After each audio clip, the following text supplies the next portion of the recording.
now and get the drugs ready and take me to the private island. Get the satanic rituals ready. I know who the enemy is, and let me tell you, they are vicious wolves who hate you and your family. Else your whole life. And this is a love affair. And so, I'm not going to get in bed with you. Oh, I'll see you at the feast tonight. Oh, we'll have lots of blood and semen. Oh, good. But more blood. What the hell is this? That's right. It's time for the Dog and Chicken Show.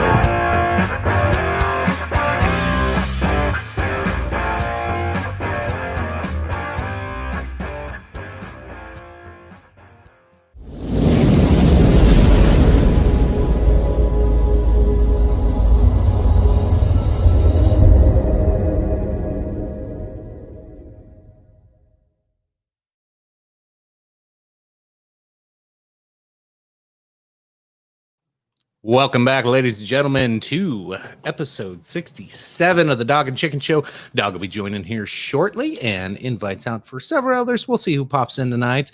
Let's see. We already got Yanked Up Podcast. Check out Justin Chris over on YouTube, Yanked Up Podcast. And Bernie, welcome. I guess we can go through drinks, and I'm not sure if we've officially made our drinking game for the night yet, so might need some help in the chat with that one. Look forward to a fun one. We're going to discuss all kinds of. I do the Alex Jones intro anytime we talk about anything a little out there. Some of the things people don't want to talk about, we'll pop those up on some of these. We might be Phil free tonight, so. Oh, cross your fingers. Lack of politics. We might have some fun for once instead of just yelling at each other and bitching and moaning. I'm sure we'll get to that too, though. That's kind of par for the course with us on here. While Tony's hooking up a different internet service because, that Geneva broadband is fucking awesome. You guys rock down there. Oh yes, we will talk population control, vaccines, and how that's going to fucking play out. That's a good one. That might take a good chunk of our show. Be prepared for that one. Welcome, Urasama. While bringing that up, I do want to invite everybody to our Discord, especially if anybody has an interest in doing, we talked last week, possibly doing call-ins, doing a call-in show. Instead of giving a phone number for you to call, it's a lot easier to just go through Discord, and then you can kind of join our live chat in there as well. But there is a voice service through Discord that makes it way easier for you guys to jump in. Oh, and vaccine and population control for drinking game. I like that. We can make that happen for sure. Georgia Guidestones, though, that one's going to be an interesting one. I did a little bit of research. I kind of did the lazy man research because I've been spending a lot of time working this week. It's December, and in my line of work, December's not a fun month to do much of anything. So looking forward to it. It looks like we'll have Dog here shortly. He's working on it, possibly. I see him moving around on camera here. Anyway, we'll get to him here in a moment. Let me get that Discord link popped up into the chat for you guys as we're waiting for Tony to jump around. Oh, I've never used Discord on my computer. This looks way different. Okay, there's the invite button. I'll just copy that and drop it in the chat for you all. Some of you are already in there, so here we go. Boom. All right. And it's a free app. Don't worry about it. And Tony says it's just for porn. So guys out there who want to look up some porn, there you go. I'm sure there's plenty of porn Discord servers for you to have. All I see is Tony's eyes. I'm not sure he's ready to join yet. I'm confused what he's doing. Anyway, so outside of Georgia Guidestones, vaccines, I do have a couple political things I do want to bring up. As there's been some crazy hypocrisy going on post-election. This has nothing to do with Trump, by the way.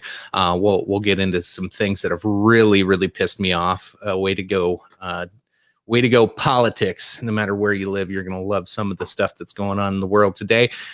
And I guess I'll open it because this will piss Tony off that he's not allowed to oh God, yes, Pixelated Tony joining in soon.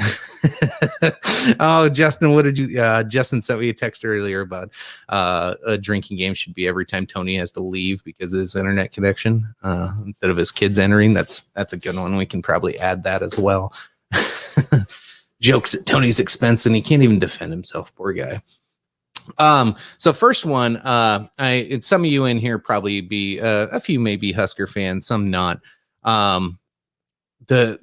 We start off some of the hypocrisy, and I'm sure Tony will get fired up as soon as he does get on with this one, because earlier in the football season, and if you don't follow college football, sorry, I'll keep it brief. But earlier in the college football season, the Huskers against Wisconsin didn't happen because too many Wisconsin players had COVID. So they canceled the game. So Nebraska was like, we'll play Chattanooga. We'll take care of it. We'll have another game. And Big Ten, because they just love Nebraska so much, are like, fuck you, we're not doing that. You're not allowed. It's against our rules, especially with COVID. And so we were like, okay, remember that you just set precedents for the rest of the season. And then guess what happens? Ohio State is looking at going to the Big Ten championship game, but too many people have COVID. No, they're going to bend some rules and allow them in. The total hypocrisy of the Big Ten. It reminds me of Congress. It reminds me of Senate. It just reminds me of any politician. Hey, Tony looks good. Tony, I was talking Huskers and you're cut off. Your head's cut off. There you go. I know. I'm working off of my cell phone, so hey, this is gonna be fucking garbage. I apologize, everybody, but I'll get it figured out. You can keep going. I'm just gonna keep messing with it till I find an angle I like. Right on. At least he's not pixelated. That's good. Let's see. Real quick comments. I met Phil today. Watched his head work. Nice. He gave him hell. But anyway, so the Husker hypocrisy with Ohio State is kind of where I was going before you thumbs up in here. What are I know you're fired up about this. You got to be. We talked about this weeks ago. We knew this was going to happen. Yeah. Honestly, it's completely expected. Like, we knew this was going to happen.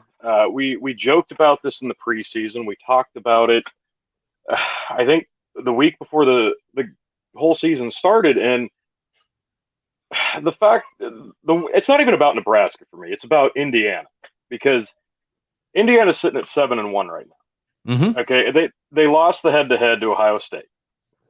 Sure, that's fine, but they have 7 conference wins. Ohio State has 5. In any other reality, Indiana's going to the game, and in the rules agreed upon before the season started, you had to have played 6 games to even be eligible.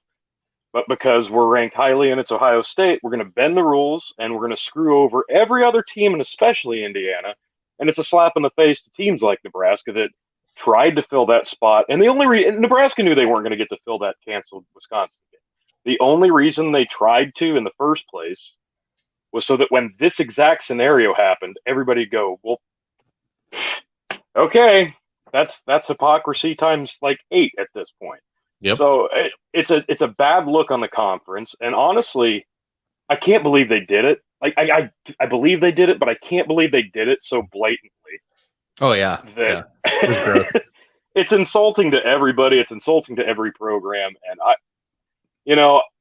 I give a lot of people shit that sit there and say, "Oh, I want to go back to the Big 12," but damn.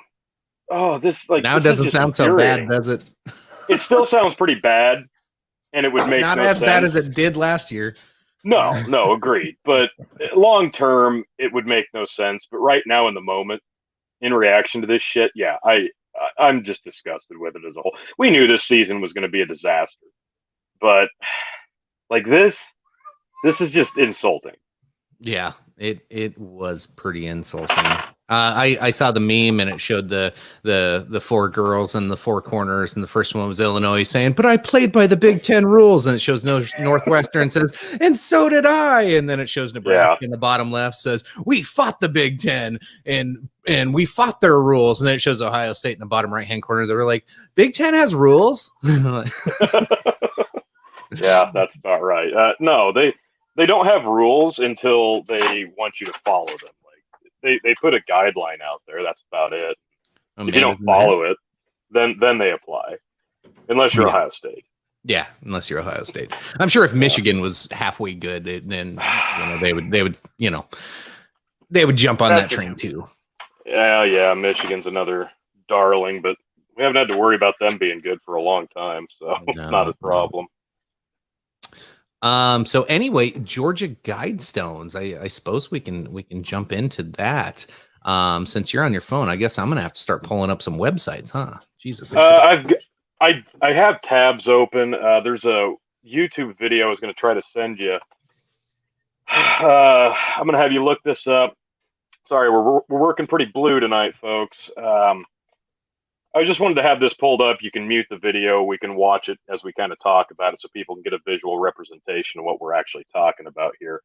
Sure. Anybody who wants to look it up, it's called the Georgia Guidestones a Drone Short. It's about a 4.5-minute video. Looks like the YouTube channel's Josh Womble Videos. We'll give him credit right out of the gate before we try to just show his video on our show. But yeah, let's. I had a format and everything ready to go, but I'm pretty bumbled up right now, so I apologize. But we'll try to get through this best we can. All right, I am working on getting that pulled up. 1 second. Okay, so I'm just going to get into. I've got the website from the Elbert Chamber pulled up here, and it kind of goes over a little bit of the history of how it began and the site that it's built on. How it all began. Joe Fenley, president of Elbert Granite Finishing Company, Inc., in Elberton, Georgia, was approached by a neatly dressed man who wanted to buy a monument.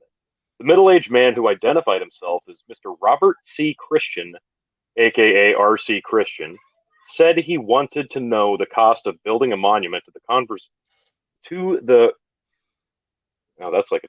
conservation of mankind, and began telling Fenley what type of monument he wanted. Christian outlined the size and the metric measurements. No monument of this kind had ever been quarried in Elberton, which was to explain why the price quoted could be an estimate and not one guaranteed, as is the normal practice. Mr. Christian agreed to the quoted price. Christian, during his visit with Fenley, explained that he represented a small group of loyal Americans who believed in God. He said they lived outside of Georgia and wanted to leave a message for future generations. After leaving his office, Christian went to the Granite City Bank to meet with Wyatt C. Martin. Christian informed Martin about his plans, and the group he was associated with had planned this monument for 20 years. He said the group wished to remain anonymous and revealed to Martin that his real name was not Robert Christian. It was a pseudonym, chosen because his Christian beliefs. After being sworn to secrecy, Christian told Martin his real name and some other personal information so Martin could investigate him properly before the project began. To this day, Wyatt Martin is the only person who knows Christian's real name, but he did have to sign basically shut your mouth or you could be, not just liable, but, we could kill you if we wanted. The prototype that Christian brought to Fenley resembled the infamous Stonehenge monument in England. Pyramid blue granite from Pyramid Quarry was chosen for the monument. Each piece weighed approximately 28 tons, making this project to become one of the most challenging projects to be worked on in Elbert. Charlie Clamp was the sandblast chosen to etch the message, which was more than 4,000 individual letters. So those of you who can see this video that we've been watching on the screen, that's the history. Let me describe it, I guess, for those who might be listening on our audio platforms. It's taken a lot of inspiration from the Stonehenge in Europe. You've got slabs standing tall, and they're kind of adjacent to each other. And I don't want to call it an X pattern, but kind of looks like a TIE fighter from Star Wars, to be completely honest. You've got like 4 slabs on either side, kind of in a crosshair. Then there's another one in the center as a pillar, and then there's another one on top of that, kind of capping them all off. On each side of these slabs, you have 10 guidelines written in 8 different languages. Do you have, I believe I got Wikipedia pulled up here. Let me see if it's still sitting here without my internet, but there's an explanation of the different languages that this is written in. Yeah, well, I can get that pulled up. Yeah, you might have to pull up Wikipedia. Yeah, I got it here. All right. Yeah, there's the capstone that has 4 sides, and then there's the 4 slabs, and each of them have a different language on each side of them. So there's 8 different languages, and then the 4 ancient languages on the very top. Let me see here. Did you already go over like the overall height and all that stuff of this thing? No, not yet. That's not pretty yet. astonishing. Like that thing is fucking huge. I don't think go ahead drone footage gives it justice.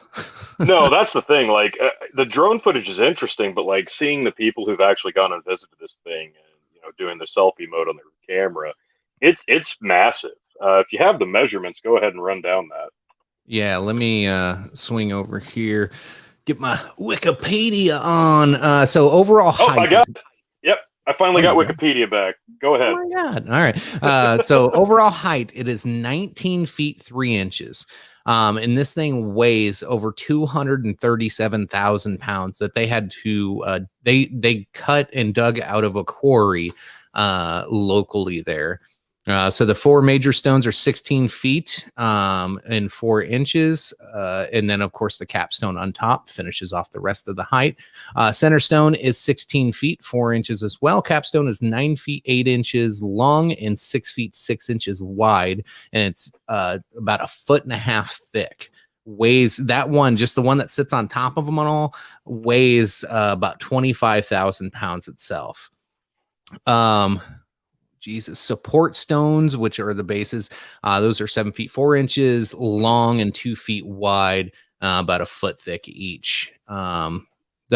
Just some of these stones are massive, and the fact that the capstone weighing, they put this capstone on top of them all at 25,000 pounds. That's like a fuck you, dude. I ain't doing that. Yeah. No, it's huge in size. It's not like the width, of course, isn't the same size as like Stonehenge. It's arranged more in a very localized pattern, whereas Stonehenge is kind of spread out in a circle. This is kind of an across. It's set up very specifically because they wanted to be able to see the North Star, depict the sun from a certain area to tell date and time, and basically use it as an astronomical calendar. It's not perfect. It's actually pretty modern in terms of anybody could do it. Some of the people who've really checked into it say it was really like tried. One of the ones I read was like, not that all impressed with it as an astronomer. Everybody's like, oh my God, I can always see the North Star, and they're like, because the North Star is all you have to do is drill a hole. If you face due north and go 43 degrees or whatever, after facing due north, turn 43 degrees to whatever, and just drill a hole and you got it. It's not that damn hard to do. No, it's not hard to do, but essentially this was, it was trying to do it on a basic level, not on some intricate space age, ancient monument level like Stonehenge does. Now, again, if we're to believe the backstory of R.C. Christian, this was just a group of a bunch of people who decided to build this thing. So obviously they didn't have like an astrophysicist amongst the group to really drive home the fine details to make this a perfectly working telescope or observatory. So it gets the job done. It's basically Stonehenge off Wish in that regard, but in terms of size, it stacks up pretty well, like you said. Let me run down here real quick before we get into the guides that are actually on the Guidestones. Okay, real quick, Justin says he's a concrete guy, but those weigh 43,000 and some pounds, yet don't settle on the ground they are on. And from what I understand, Georgia's, a lot of the ground that's there, this is like granite country where they did these. So I imagine it's not normal fertile soil that you think of in Georgia, where Georgia corn and peaches and all that come from. Well, that's the other thing on this chamber site. It says the site. Christian chose Elberton, Georgia, as the site for the Georgia Guidestones for several reasons. Elberton has a broad variety of granite, mild climate, which will preserve the monument, and his great-grandmother resided in Georgia, if we're to believe that, I guess. The specific site was chosen on a 5-acre plot located 8 miles north of the city of Elberton on Highway 77. This is the farm of Mildred and Wayne Milleneux. This plot of land is the highest point in Elbert County and has a range of summer, winter sunrises and sunsets. Several engineers and astronomers were hired to investigate the positions, placement, and astrological markings of the monument. Fenley chose Joe B. Davis, a retired granite craftsman who's widely known for the granite industry, to be responsible for the project. Now... Oh, my God. Tony, I got to pause you. Uh-oh. Apparently, Amanda's got an OnlyFans.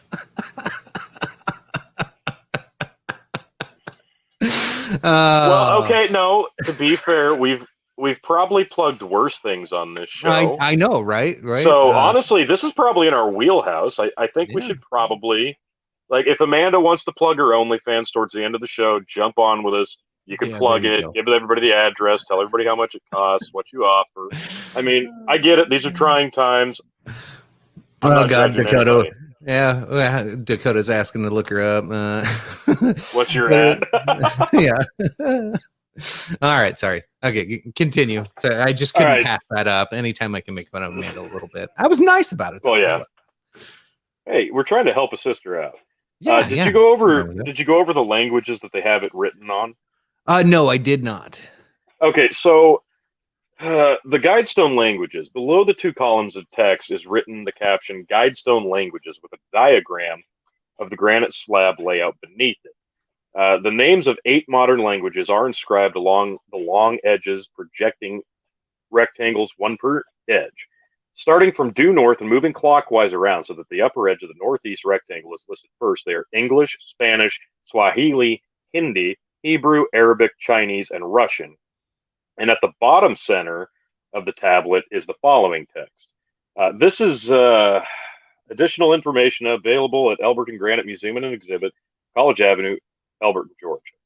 Now, not only is the monument itself, but I'm trying to find the slab because that is worth going over as well. But let's go over the inscriptions.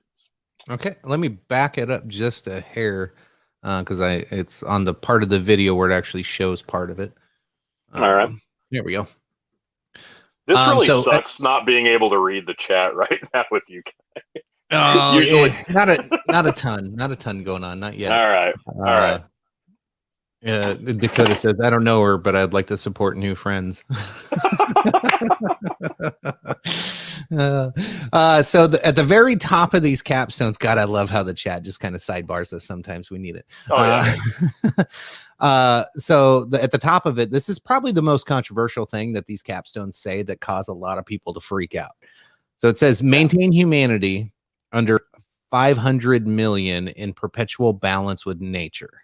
So let's kind of give our thoughts on each of these as we run down them. This is a pretty controversial one. I think this is where a lot of the conspiracy theories stem from, because we're at what, like 6.7 billion people? Is that correct on Earth? Now, I thought we're closer to 7.5. Okay, so like 7.5 billion.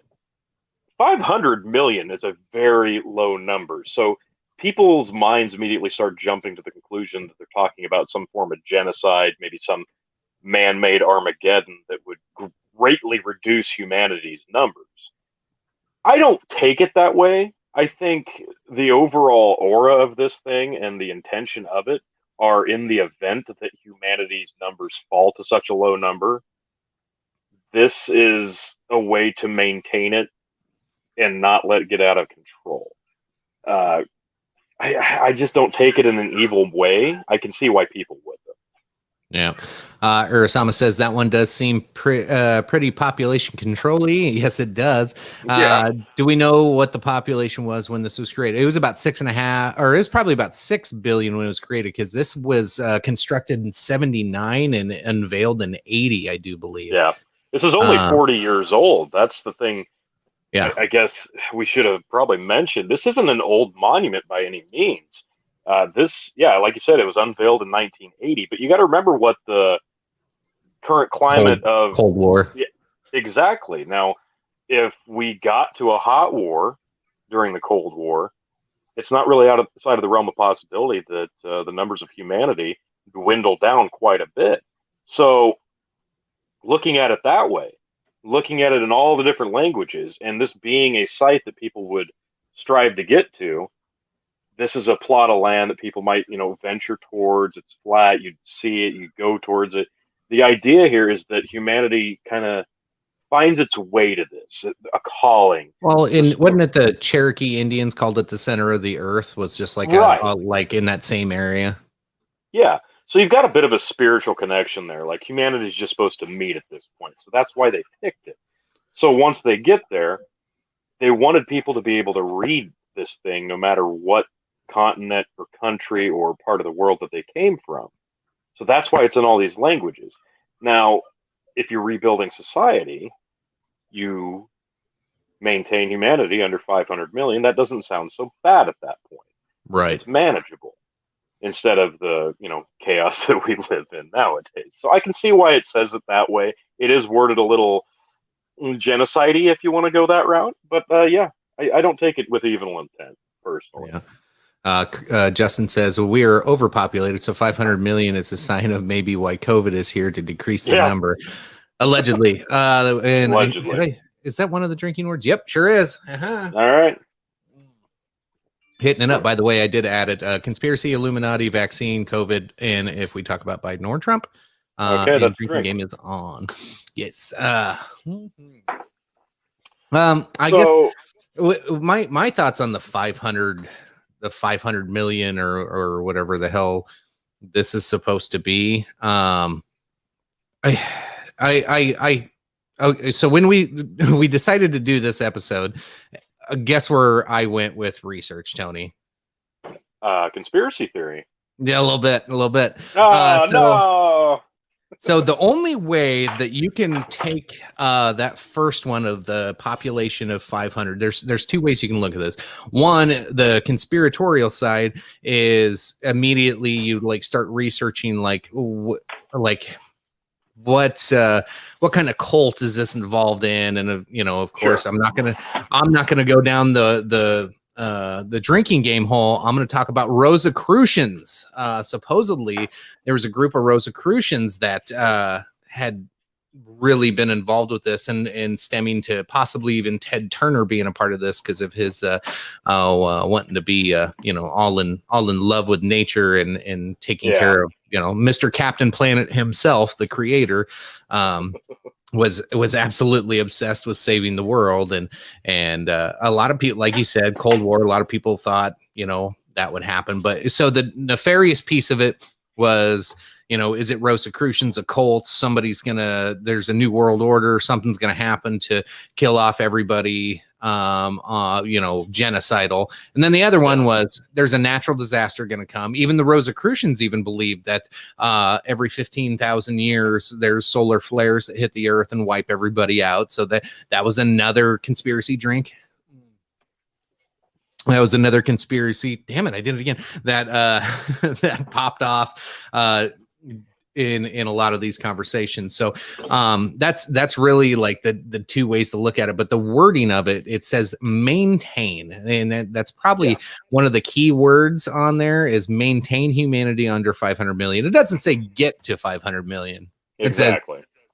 It says it's almost like saying you're starting over and then maintain 500 million in perpetual balance. Yeah, I think it's pretty easy to look at that and say, well, this is in retaliation to some kind of event that got the numbers down, not because we purposely did it. So I don't make that connection to some weird, crazy genocide like some people have, or Satan worshipping aspects of it. Yeah. Let's move on to number 2. Guide reproduction wisely, improving fitness and diversity. That doesn't sound bad. Like, there's nothing really bad about that. I don't know why anybody would take that any other way than that makes sense.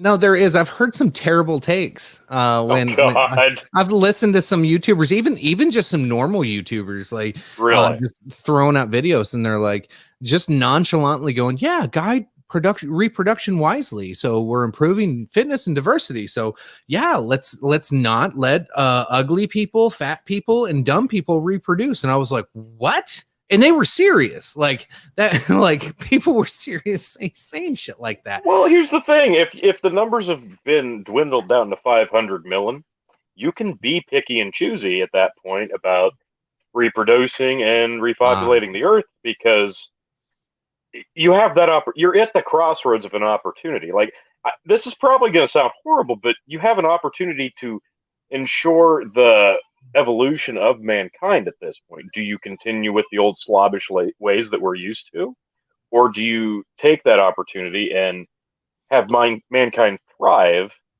So I hate to take this down a dark path, but like, then do you just start killing stupid and ugly babies then? Well, that's the thing. Like, we're at that point, we're kind of reverting back to crazy ancient times where we were sacrificing virgins into a volcano. I mean, I get it, but I think it can be simpler than that. Like, I know it sounds horrible, but you mandate who can reproduce. Maybe not with who, but maybe, okay, like, this guy's clearly riddled with issues that are preventing him from living a fulfilling, able-bodied life. Maybe don't have him be the chosen one to help repopulate the earth. It can be that simple. Or yeah, you can go down a really dark route with that. But I think it's pretty simple. Fitness and diversity.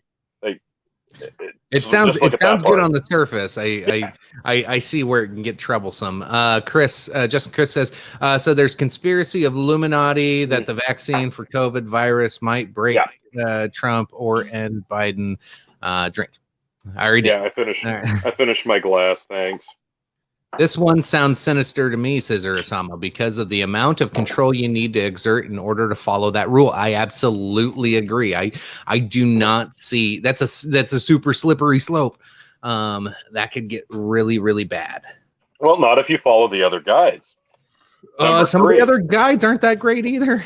Well, they get a little weird, but if you take them at surface value and you don't try to attach a stigma to them, they don't have to sound bad. Like this one. Number 3, unite humanity with a living new language. So right out of the gate, you have this available for how many other different languages. So anybody from anywhere can understand the guides put into play here. But it's saying unite humanity. So bring everybody together so that everybody can understand each other. Skips over a whole bunch of them. It's frustrating because I'm like, the video's kind of jumping back and forth, isn't it? I'm trying to find it actually on the stone so you can see it on the stone. Just Google a picture of it. Pop that up. Maybe. Yeah, that's probably a better idea. Yeah. So number three is unite humanity with a living new language. I think that's pretty straightforward. In the event of a big cataclysmic depopulation of mankind, where we all come together, and now it's time to reestablish society, we all want to be able to understand each other, right? And get along and be able to work together. So living new language doesn't sound very malevolent, does it? And it's kind of like a united language, and I see the benefits in that. Like it's not in the libertarian in me wants to say like, hey, you can talk however you fucking want to. Like, don't tell me how to talk. But at the same time, like most wars in history have been caused because we didn't understand each other and we weren't communicating clearly. So I've always been one that I kind of think having a agreed upon language is probably best for society. Like, you can go speak pig Latin with your friends. I don't fucking care. But like when we're about ready to go to war, we all should probably pick a language to come and talk at. Understanding each other's kind of an underrated quality that I wish we all had, because you look at society as a whole and you can see why there are racial tensions and There's loyalties no to racial your tensions. country. I've never heard of racial tensions. Right. Don't Yeah. stop it. Yeah. Right. Stop it. Right. But Doesn't it all exist. comes from a place of not being able to understand somebody else's culture, not just their language in particular. It's because we fear what we don't understand. So this is kind of a way to breach that you don't understand. If you can communicate with each other, then you're going to be able to reach an understanding. So the goal here to me is be all inclusive. That way you're not making enemies for no reason whatsoever. And we're going to talk, there's more about dealing with issues on this list. So number 4. Real quick before we move on, Ursama says, well, first one, going back to the being fit, welcome diversity are fine, but they're combining it with controlling reproduction. So that's on the prior rule. And then on this one, Ursama also says, unite humanity with a living new language makes me think of the horror of the UN. We want to improve diversity while keeping what makes it diverse. So I don't like all one language. Well, the thing you got to remember here is that if we're down to 500 million people, that means there was a global catastrophe. We don't have to make the same mistakes that something like the UN caused or has done. At that Possibly point, global catastrophe. This could be a genocide. Right. It could be. It could be. But if it's a genocide, then I'm fucking rebelling, man. Fuck no. I'm planting my flag and fucking, I'm American. Your odds of being one of the 500 million at that point are pretty fucking Hey, fuck off. I'm just, hey, I'm with you. I'm not singling myself out. You got to basically take everything you know out of the equation here, because I'm standing firm on my idea here that this is a guide in the event of something that happened that caused a global depopulation. Ursama's right. If we're down to 500 mil, it's probably because of the UN. Well, then in that case, you don't remember the UN and you don't follow their guidelines. You follow the fucking Rock's guidelines. Damn it! Don't make the same mistakes. Listen to the Rock. That's the whole point of this. That's the whole point of this. Pray to the Rock. Okay, don't do that. Amanda says, "Holy shit! Are my Bible thumping mother and grandmother right? Is this the end?" So no, who's bending to whose culture? Unity is the end of diversity. So who's giving up their heritage? That's a good question. You're creating a new one. That's the whole point of this. Like, you got to understand. Like, I don't have the answer of what caused humanity to fall to such a low number, but we're assuming that we all meet these guidestones. It'll be the Phils of the world. It'll be the most charismatic and people that can convince people to pay attention and follow them, and we'll all be living under Phil's thumb someday. But yeah, like Amanda's talking about heritage, or Osama's talking about the hypocrisy of the world as it is, and the nations and the organizations in it. In the event that this becomes a reality and we have to follow a rock, we don't need to worry about any of that because we're starting over. Like, the reset button has been hit. Like, if anybody remembers society as it was before, learn from the mistakes, but don't fall into the previous ones either. That's the point of this. That's why they're called Guidestones. You're starting over. You're hitting reset. You're hitting refresh. This is a guide to start over. That's the point. So keep that in mind while we go down this list. Okay. Next one I'll read through. Rule passion, faith, tradition, and all things with tempered reason. There you go. In that one, I really can't find a whole lot wrong with that. That's actually a pretty libertarian stance of like, hey, like if you're gonna argue about your shit, like, just be peaceful about it and be cool about it. Like, you both have not only that, but the fact that this is supposedly coming from a Christian group, that's a pretty controversial statement, don't you think? Unless it was a Rosicrucian. But we're making a bold assumption there, and I have a theory, a pretty simple theory on that, but we'll get into that after this. I think that it's a fair thing, and I think that's something we could live by today. Period. I'm down for a reset button. Fuck. Well, let's not be too hasty. I don't want to get down to 500 million just yet. like you said, rule, passion, faith, tradition, and all things with tempered reason. Now, this is something if you want to get really, really deep into it. R.C. Christian did pen a novel. We'll touch on that in a little bit, but this is a very generalized statement. But isn't it selling for like 400 fucking bucks or something? oh, I don't know. I didn't look that up. As I actually was thinking, well, that might be a good read. Maybe not. Holy shit. Hopefully, there's a Kindle version now. So, tempered reason is a pretty good way to look at things. Like, don't be too connected to the point where you get so bent out of shape about something that it causes anger, it causes violence. I think this really touches on something of the old world where we had many wars fought because of religion that didn't need to be. Going back to not understanding each other or understanding each other's culture. So, hey, let's have a war. I think that kind of touches on that here. So I think this is a good guide just in general. And like you said, there's nothing malevolent here to be found that I could see. Yeah. A couple of comments. Amanda said, like in Mean Girls, the limit does not exist. Utopia also does not exist. And then following the reset button, Justin Chris on Yanked Up Podcast says, so like a phone, just reset it and it should work again. Well, in theory. I mean, depends if you bought a refurbished model or not. And then Amanda follows up with, yeah, until you download too much porn and it bogs up again. Come on, we've all been there. You're the one selling OnlyFans, Amanda.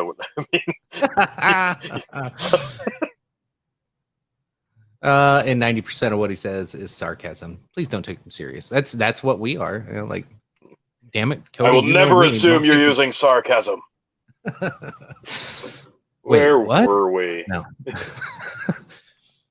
We are at 5, right? Protect. Yep. Go ahead. Protect people and nations with fair laws and just courts. I found nothing wrong with this.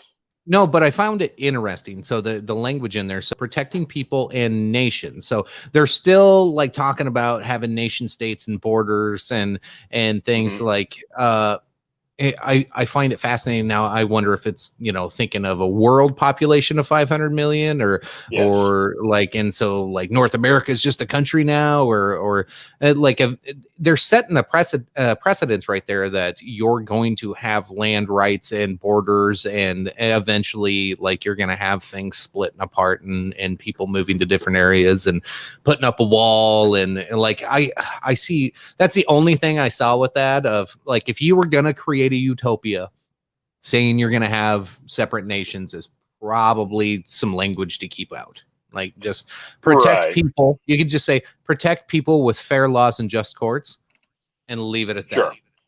I think the big thing here is we're still assuming that not just one nation survived this event.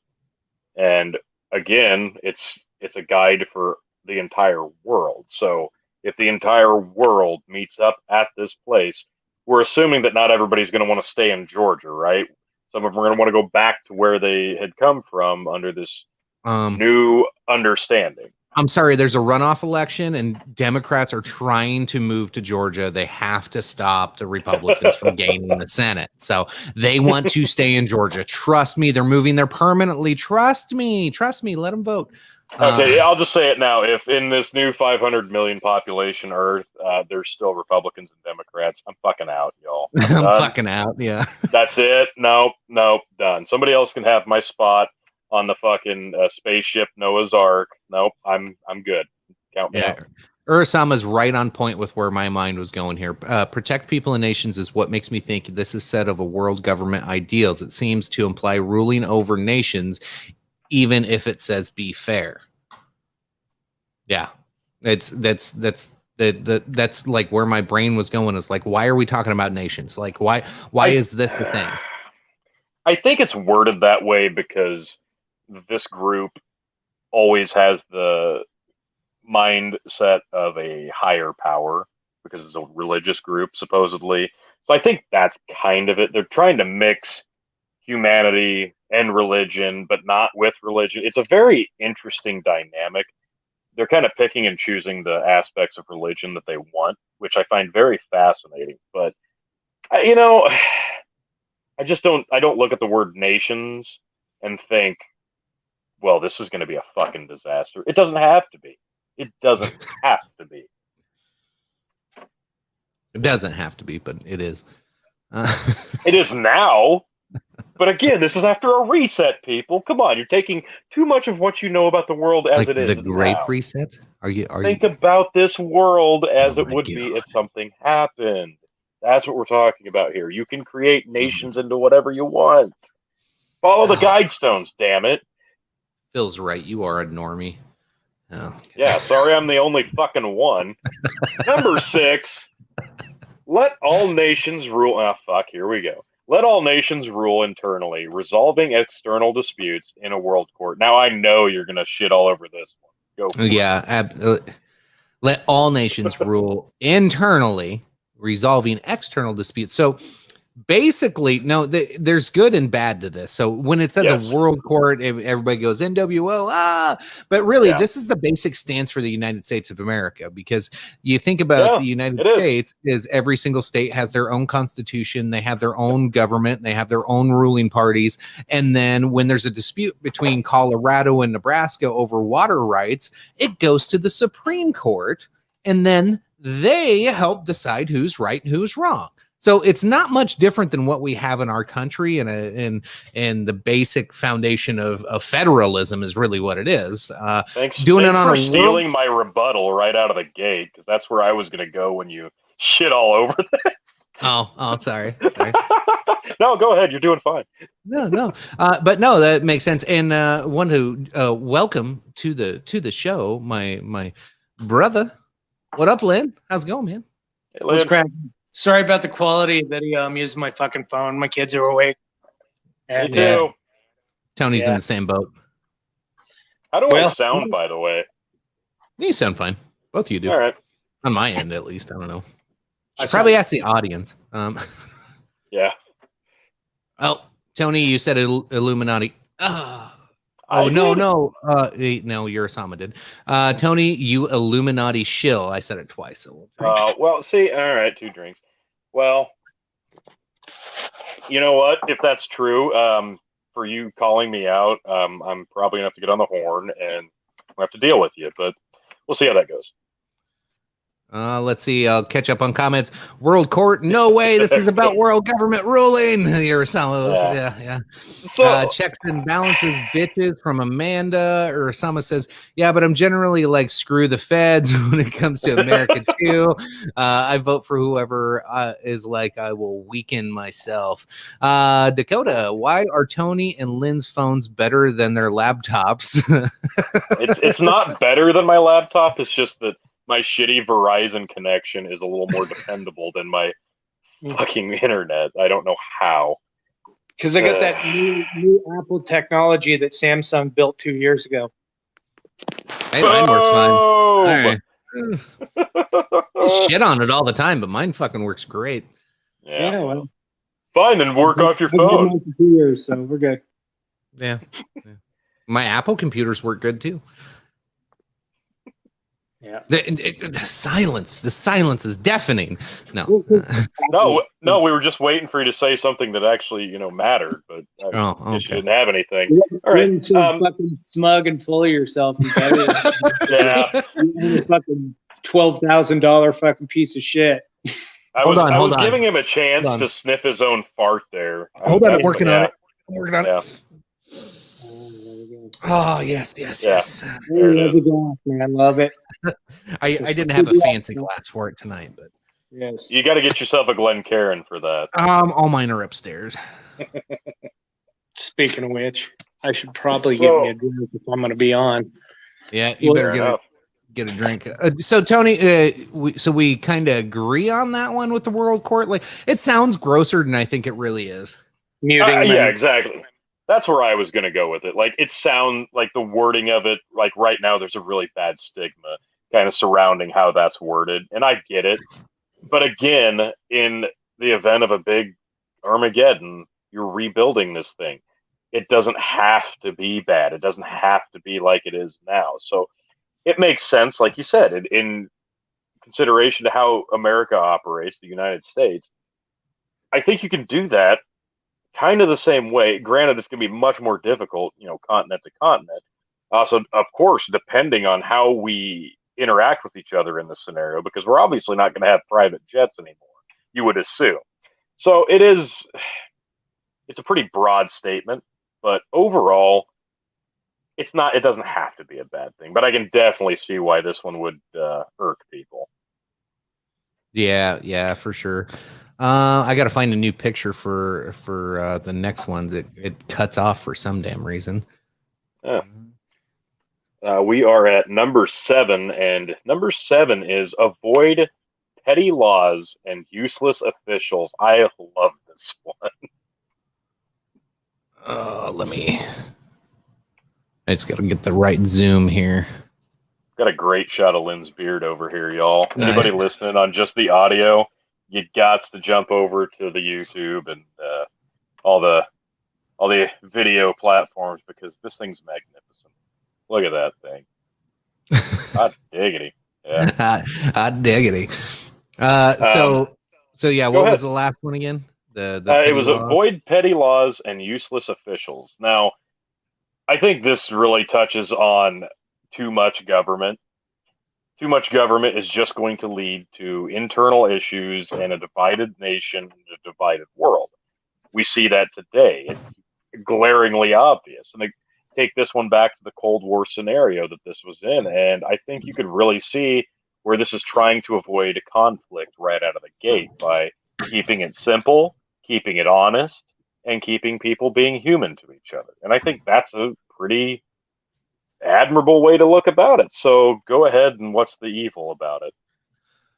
So again, I'm going to go back to other YouTubers and some of the shitty takes on there. Like, I saw some SJWs losing their fucking shit and saying some of the dumbest things.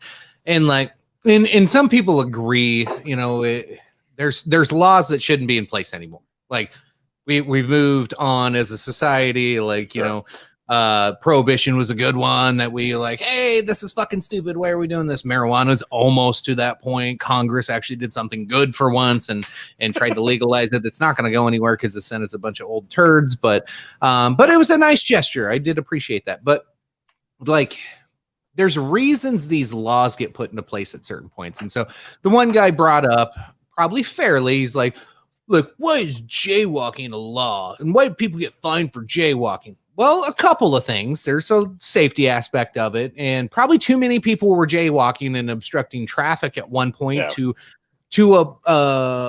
we had to make it a law to stop you fucking people from walking across the street in the middle of the day while there's cars flying by.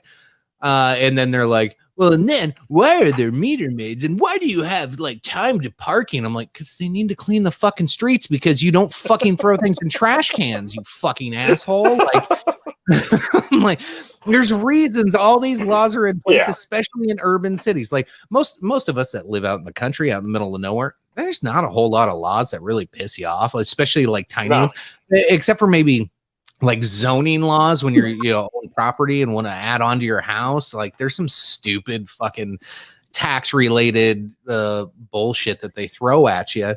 That would probably be where I would side with this rule of hey, like, just let people do their own fucking thing.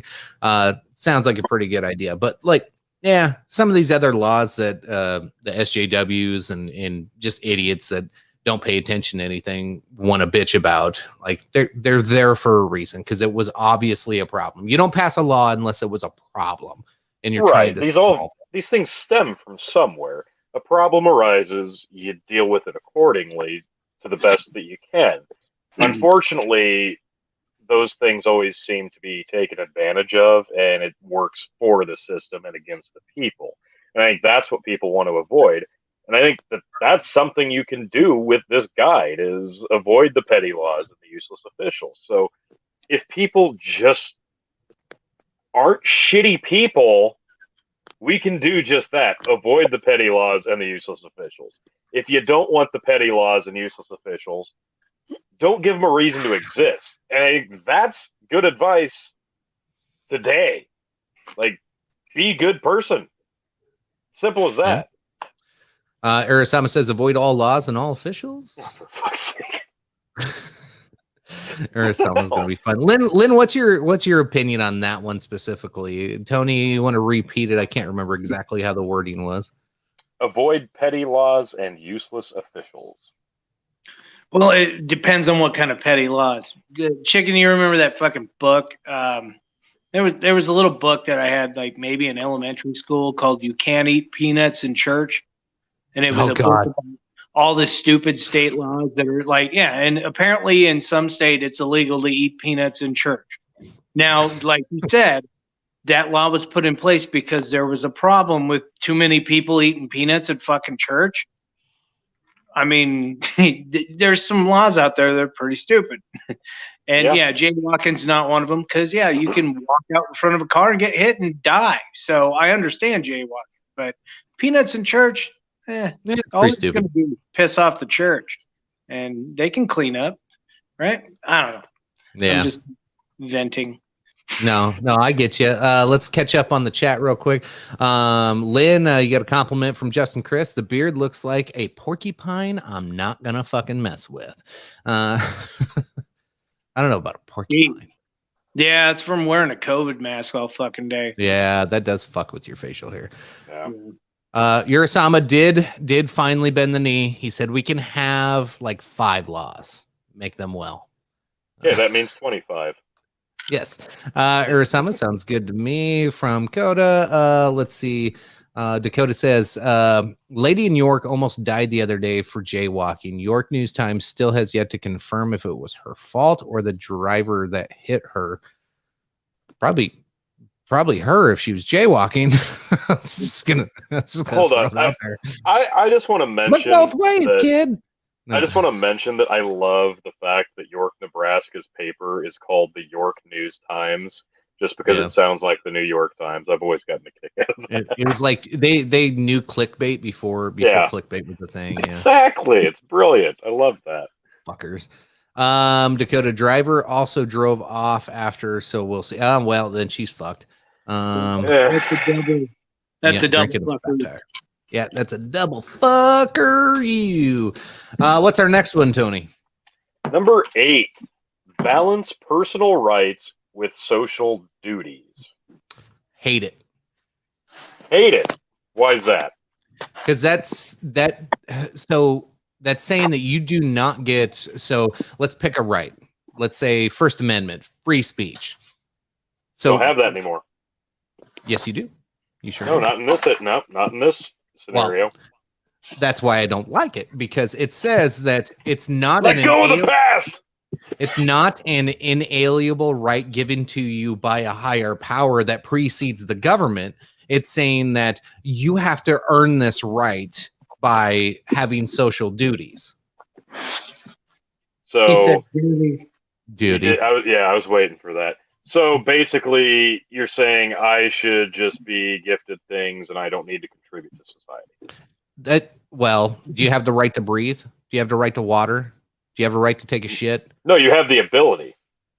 Okay. Well, I'm going to take those abilities away from you unless you contribute to society. No, you can't. I'm we going don't have to. petty laws. I'm going to put you in a room and I'm going to like vacuum suck all the air out of there. No, you're not, because you're a useless official and we didn't elect you. This sounds like a petty law, though. You're not putting any contribution to society. So why are you here? But you're a useless official that tried to make this, so we didn't elect you, so I don't have to adhere to your useless law. So the hypocrisy of the whole list has been exposed with this one thing. No, I just debunked your scenario. I just debunked yours. Like, no, you didn't. Yeah, because you don't have a right. You don't have a right to do anything. Well, see, we just had to make a petty law because you're trying to take over. So now we have a new petty law. I'm not trying to take over. I'm trying to do my own thing. We could have avoided it. We could have avoided it. I'm trying to be me, man. I'm trying to just stay away. I don't want no confrontation. I'm trying to follow all the other bylaws on there. You were trying to make me stop breathing. Well, I was making an argument or a straw man, if you will. I mean, unless you're fucking me, there's no reason you should take away my ability to breathe. This sounds like the plot of Spaceballs. Yes. You're gonna get a giant Statue of Liberty with a fucking vacuum cleaner. And...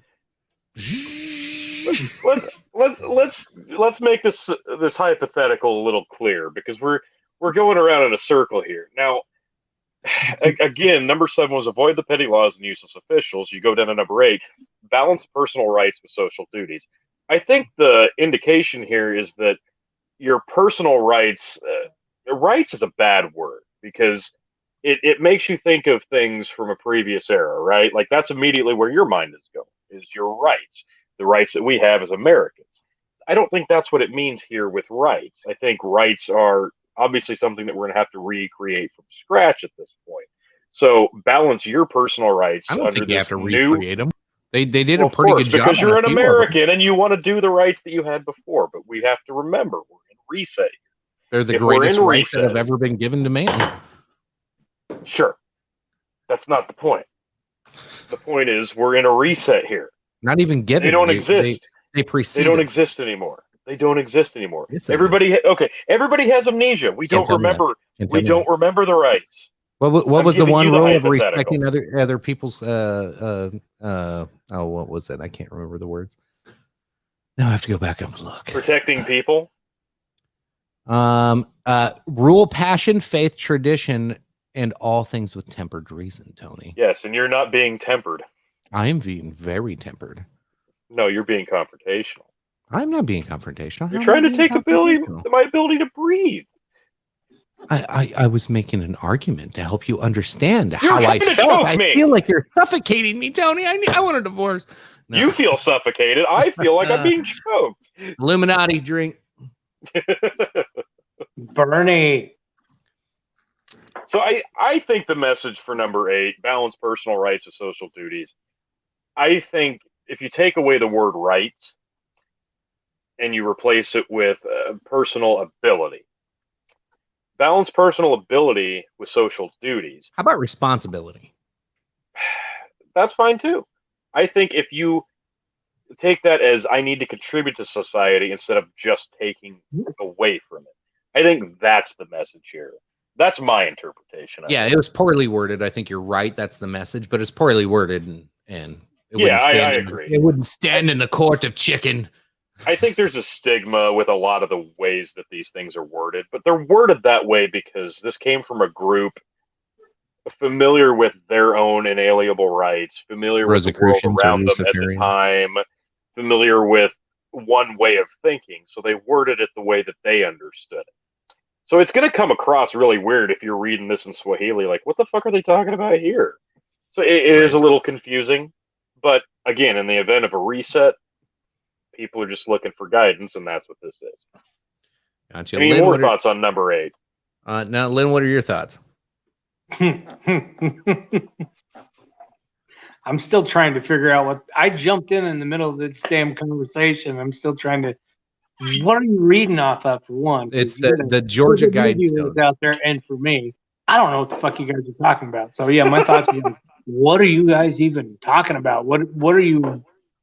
What's the scenario here? We're reading the Georgia Guidestones, and Tony's pretending like the world came to an end and we're under 500 million or 500 billion people or whatever. So, in these Guidestones are basically like, it was, from what I remember, it was like a fake. It's like Ted Turner's 10 Rules for Life. People had like commandments and shit written on it or something. Yeah. And right. Essentially, it's a modern version of the 10 Commandments, but it's not following a specific religion. This is most people are interpreting this as they put it up as a way for, in the event of a global catastrophe where humanity's numbers dip to 500 million people will all come to this place because of some sacred reasoning, right? They come to this place, and this is the way that they read it. They take these guides and they rebuild society based off of these 10 guides. So it's not, I'm putting that hypothetical out there. I'm saying that that's the reason that these guidelines would be followed. Real quick, catch up on a couple comments. Urasama says, I hear an eagle and all the rights I got amnesia about come back. I start singing Star Spangled Banner and awakening others. There might not be eagles, and if there are eagles, they might be spitting fire crossbred with a fucking chicken at this point. Like, we might not want to see an eagle. Don't bring chickens into this.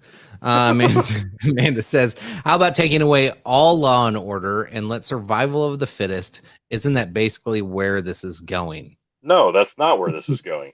The whole point is to avoid that. That's what the Guidestones are there for, so we don't have anarchists. You don't have survival of the fittest, so we don't revert back to a primal instinct. This is so society has at least a guideline to follow so we don't fall into chaos and unruliness. So that's the whole thing here. Like, we're not trying to build towards Armageddon. We're trying to rebuild from Armageddon. We're trying to move past that event. I kind of hope they're zombies. I do. Not gonna lie. Good call out there, Justin. Lynn, any other thoughts? Now that you're kind of up to speed. I'm just trying to wrap my whole brain around the topic right now. And, it's interesting. It's different because you guys aren't talking like complete politics this time, and it's not yet. But I came in kind of half cocked and threw my phone and mixed a drink, and you guys were still yapping, and I muted my mic, and then I came back and you're like, "What do you think?" I'm like, my drink is yummy. I think Crown and Coke was a good fucking idea, is what I think. What do you think? Fair enough. Fair enough. Tony. So we move on to number 9. Number 9. What do you got? Number 9. Prize truth, beauty, love, seeking harmony with the infinite. This one's got uber religious stigma written all over it to me. Can you repeat it again? Just the wording of it's kind of weird. Prize truth, beauty, love, seeking harmony with the infinite. I interpret this as find your way of connecting with a higher power. This is super Catholic to me. I think this is just a way to say, hey, up until this point, we were being pretty generalized about it, but follow religion, damn it.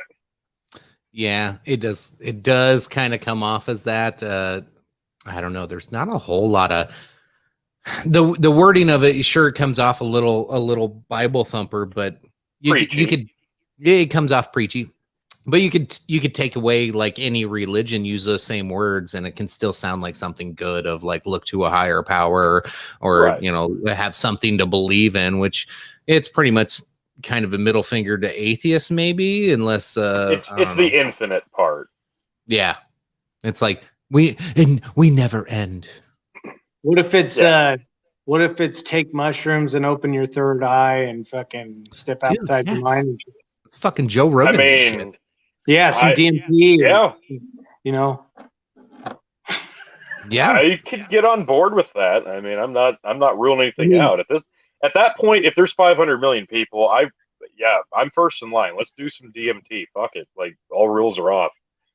Yeah, Amanda brings up a good point here. Life, liberty, in pursuit of happiness. Let's see. Hey, that's out the window. Oh wait, that was happiness. And Bernadette, thanks for joining us. She's going to jump off. My phone keeps flipping out. Catch you next time. Thanks for joining and making us have a few drinks. Appreciate it. Yeah, I don't have a whole lot more for number 9, I guess. Like the prize truth part, that's a little vague, I guess. Do you have a better interpretation there? No. Well, so that means that there's one truth, right? That's the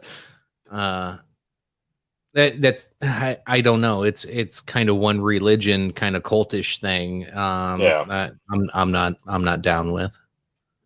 Yeah. I don't know. This one's so vague and so preachy feeling, I guess. I don't know. This is probably my least favorite one on here. Brant, give me something to believe in. Nice. Michaels have AIDS. Yeah. Jesus. All right. Yeah. All right. Urasama says, I like spiritual stuff, but it doesn't belong in a rule set. Yeah, agreed. In God we trust. I think that's a stigma, and I'm fine with taking religion out of it. Like, I love the movie Dogma. I haven't watched it in years. I really need to, but I think it's better to have an idea than the strict belief that you follow blindly. I think it's cool to have an idea and something that you're like, hey, this is nice. You don't need to make it like life and death. Lynn, more. do you want to give the kids in the audience a breakdown of like what Dogma was? Okay. Well, gist of the plot was like two angels. They fucked up and they pissed off God, so they went back to Earth because they found about a new church that would forgive anybody who walked into the doors and they can get into heaven. So the two angels were on a journey to go to this church so they can go back to heaven. And they didn't realize that if they did this, it would end all of existence by proving God wrong. And so a whole merry band of people were out there trying to stop them. And there was hilarity and all kinds of fun jokes. And Jay and Silent Bob. So, all in all, Matt Damon. Matt Damon. Now, the way I like to sum up Dogma, movie. It was before everybody hated Ben Affleck and adored Matt Damon. Like that's true. Yeah, it was kind of like it was this weird moment in time. But yeah, you're right, Lynn. It was where they kind of called out the hypocrisy. That's where the buddy Jesus, the buddy Jesus comes from and shit like that. The buddy Christ. Yeah, Buddy Christ. Yeah, George Carlin was in that too. I know. I'm like having flashbacks. That's a fucking good movie. Oh, it's a great movie. If you haven't seen Dogma, watch it. Like it's in the Kevin James, Jay and Silent Bob universe. Like, Kevin Smith. Yeah, fantastic. Kevin James is that fat fucking mall cop. Kevin Paul Blart. Fuck yeah. Yeah, fuck Paul Blart. Not quite the Paul Blart universe, but yeah, the Kevin Smith universe. That's correct. Yeah, great movie. But Chris Rock's line in that was, it's better to have an idea. I'm trying to remember the exact quote, but I really liked it. And it was, don't fight wars because of your beliefs. Don't be a shitty person because of your beliefs. And that was the message. And I would have rather seen something like this, on this list. And I think you could take this interpreted that way, but you really got to dig to do it. Yeah. Seeking harmony with the infinite. I think that, to me, that just screams be one with God, connect with God, follow it blindly in the standard religion speak. So not a huge fan of number 9. I think that could have definitely been worded a lot differently. What do we got for number 10? So number 10, that's where this gets really deep down the rabbit hole, I think, for a lot of people trying to find the hidden meaning. Number 10 is be not a cancer on the earth. Leave room for nature. Leave room for nature. It says that twice. And honestly, this is one of my favorite. I think this is probably my favorite one on the entire list because it's so important. Like the earth is like the most important thing that we have to take care of. Yet we do a really terrible job of it, but we don't have to worry about it. It's going to be generations in the future that have to worry about it, but we're going to be long gone by that time. So most of us take it for granted and don't worry about it. And I know the political sphere and the environment are hot button things and just talking points anymore, but this is a really good guideline. Like, don't trash it. Don't go out of your way to trash the earth if you don't have to. And the leaving room for nature part that's said twice, like, that's so important. Like, this year specifically, the year of COVID, 2020, look at what happened when we locked down in other countries. Like, dolphins were swimming in canals. Nature was allowed to kind of heal itself in areas because we weren't out in it ruining it for itself. It sounds bad in a way, but at the same time, like, nature is important. And what the fuck are you playing? I had to do a harp. A harp? Nature's the most important thing to humanity's survival, and that's kind of the point of this entire list, right? Humanity wants to succeed. It wants to live on and be a part of the earth for as long as the earth will live, right? Well, this is a guideline to do that. But we've got to take care of the earth. We've got to take care of nature. We've got to coincide with it and not abuse it and take advantage of it. And that's, if you go back to the first one, maintain humanity under 500 million in perpetual balance with nature. Nature said a bunch of times on this. Now, this is where the Ted Turner conspiracy theory comes in, because nature is so important to him, and it's so important on this list. But it is important, and I think that's a great one on here. I'm sure you have some ways to shit on this. It's so simplistic with every. Let's get through the comments real quick first. Irasama says this one isn't wrong, but it probably hates humanity at the same time, and I don't dig that. Yes, well, he makes a point. It's not wrong, but it's anti-humanity, which some of these other ones are as well. He's not wrong on this one. Amanda Tripp, well, humanity is horrible. Yeah. The hippie in me loves this one. I've never been more spiritual than being stoned in nature. Okay. Yeah. Love your personal experiences. That's great. You share that on your OnlyFans, or yeah. Get that on your OnlyFans. But Lynn, you missed out earlier. Amanda started an OnlyFans page. That's what she says, but she has yet to drop the link, so we'll see. Well, congratulations. I hope you get your money and you pay your taxes with it. Love it. Welcome, Melanie. So with this last one, Tony, I don't know. Like I want to be one with nature, but it's not that easy. So if you want to put this into the Georgia Guidestones imaginary land of 500 million people living on this planet, and you're trying to maintain, I think if you keep it at 500 million, I think for the most part, you're gonna be in sync with nature. I mean, I don't know how much harm you can cause to the environment when the population's that low.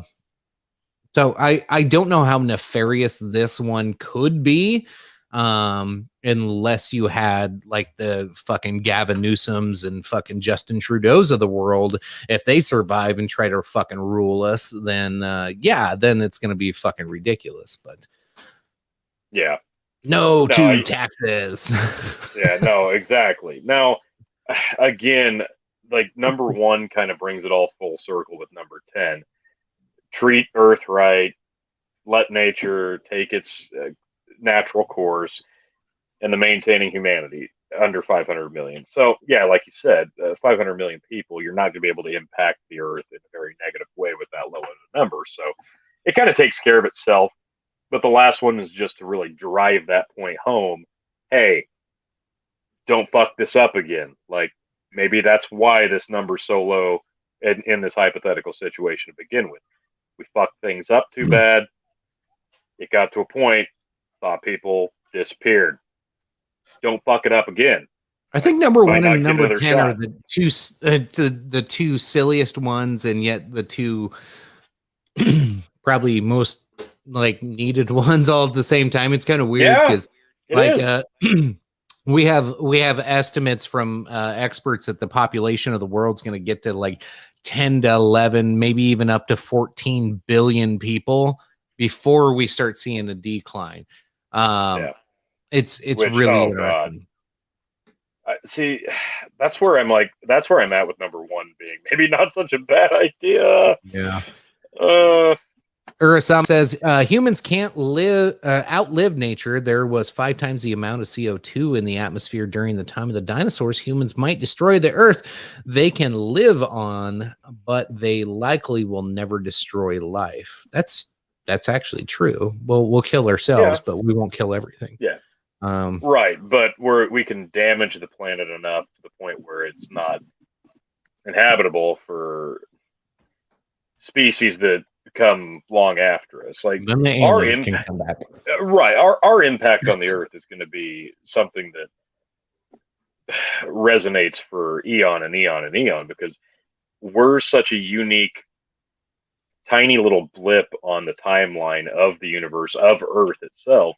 Like, we're just a little smidge, just humanity, just this tiny little smidge. Like, it's huge. Like, this is the timeline, and we're just this razor thin smidge on that timeline, but our impact on it is going to be so enormous in the grand scale of things. Let's not completely fuck it up for what's to come long, long, long after us. So I think that's kind of the point here. Gotcha. Let's see. Amanda says during the pandemic, it was proven that human carbon footprint rivers got cleaner. Yeah, Tony was talking about that with the dolphins and all the animals coming back into the oceans, and it was such a wonderful time. I'm not going to say it was wonderful. That's a stretch. Yeah. Well, you painted a pretty world for us. Lynn, I know you joined late. Overall, Georgia Guidestones, if we have a world catastrophe, from what you've heard so far, are you going to follow this bullshit? Are you going to... The one thing it's getting me is to keep it under, 500 million? Is that what you said? Yeah, in perpetual perpetual with nature. All right. So, how would anybody go about keeping the population under 500 million? Because obviously they lay it out with population control, and you only mate with people that are physically fit, and you have diversity. And well, I was thinking maybe a lottery system, like, we just draw straws, and hey, we're gonna kill game style in reverse. Yeah, like it's time to kill somebody. It's a third of the month. We got to fucking kill somebody. Oh no, I thought you were talking about like mating. I thought mating would be like hunger styles in reverse. We could have a purge too. I mean, that would knock everything out. I mean, that'll kill some people. But I was thinking, like there's like older shows, like I don't know if you ever remember that show Sliders, where they keep jumping from parallel universe. Yep. They get into one where they go up to these ATM machines to give out free fucking money. But little did they know it signed them up for the lottery, and if they win the lottery, they publicly execute them. So they were like, "Oh shit!" And the I don't know the R&B singer that was in the group, he was the one who won the lottery. He was all excited about it, thinking he's going to win more money, and they really scheduled him for death row and shit. So they had to hurry up and get out of that universe.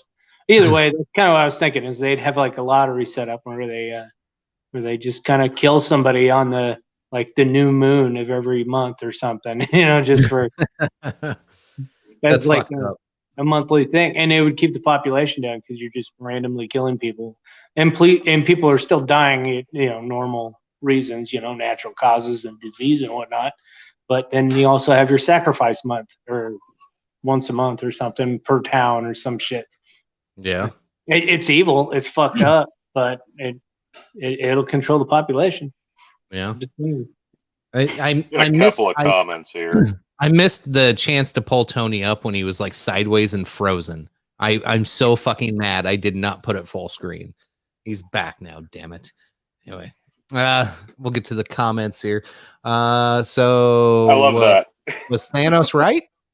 Says, honestly, I'm sorry, but like Thanos he wasn't wrong. He wasn't like totally wrong. Maybe the way he went about it was wrong, but he wasn't necessarily wrong. Yeah. Urasama, I agree and think we should kind of be kind to the environment. As far as saying we're a cancer on the planet, well, it can be trusted that evolution is going to make it work. Possibly. We'll see. Evolution's only a factor if we even exist.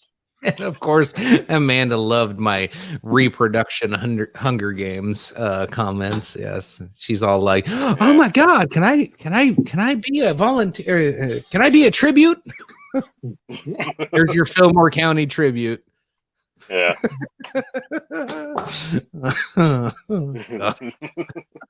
Sorry. I've been trying to find the right angle for an hour and a half. I think maybe I got it now. Right. What like if you were gonna do, because what was what's her name's like she did the little 2-finger thing, and that's the weird like Nazi salute or whatever that she fucking did on Hunger Games. Oh, yeah. I would definitely just be like, gotcha. Like, that'd be my reproduction game salute. Tony, what would yours be?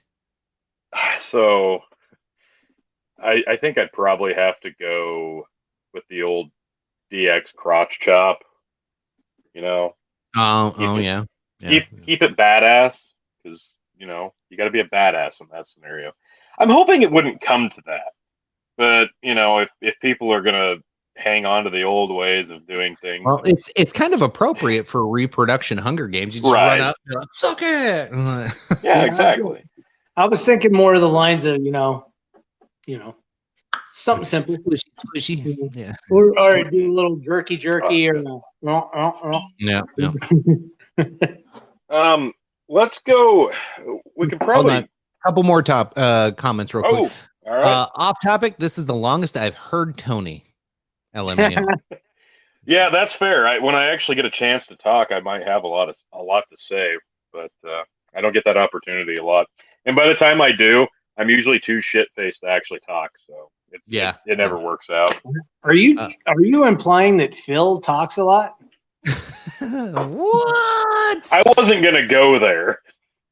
No, I was just saying what everybody was thinking. Yeah. Yeah. Urasama says, I don't mean to make it work for humans, just for life itself. Right. Amanda says, at Yanked, because Phil's not here. Yeah, Amanda, exactly. LOL. Brant, no Phil. No Phil, yeah. I'm seeing a common denominator here, so I wasn't the only one thinking. Yeah, all right. Yeah. So let's start going down towards the backslide of this thing. We just went over the 10 Guidestones, the 10 guidelines. Adjacent to this, there's an explanatory tablet a few feet to the west of the monument. It's an additional granite ledger. It's set level in the ground. The tablet identifies the structure and the languages used on its list, and it has various facts about the size, weight, and astronomical features. Maybe you can pull up a picture of it. The date it was installed, the sponsors of the project. It also refers to a time capsule buried under the tablet, but blank spaces on the stone intended for filling in the dates of when the capsule was buried and when it should be opened, they're not on there. So it's uncertain if the time capsule was ever actually put into place. That I thought was interesting because I was watching a YouTube video last night. They were talking to I think his name was the Molyneux, the guy that they bought the land from. And they brought that topic up, and he was like, I'm not going to say whether or not it was, if it's there or not. And because his question was, well, do you think it's actually under there? I'm not at liberty to say whether it is or isn't. And he kind of danced around it. So he might actually know something, but, he's obviously not saying anything. So if there is a time capsule buried under there, you've got to assume that would be the revelation of who RC Christian was, who the group was that commissioned this. It would answer all the mysterious questions about the monument itself. But other people theorize that it's not a time capsule. Other people have theorized, and this is the conspiracy theory, that what's buried underneath this is what causes humanity's downfall. There's some bomb or release of gases upon the entire world that will vastly reduce the population. Like, for some reason, we think there's an atom bomb buried underneath Pandora's box. Right. And I'm just going to go ahead and say it. Like, I'm shitting on this immediately, because why would they put the cause of the downfall of society right underneath the guidelines for rebuilding society in the event of a catastrophe? Like, the first thing that's going to go is the monument.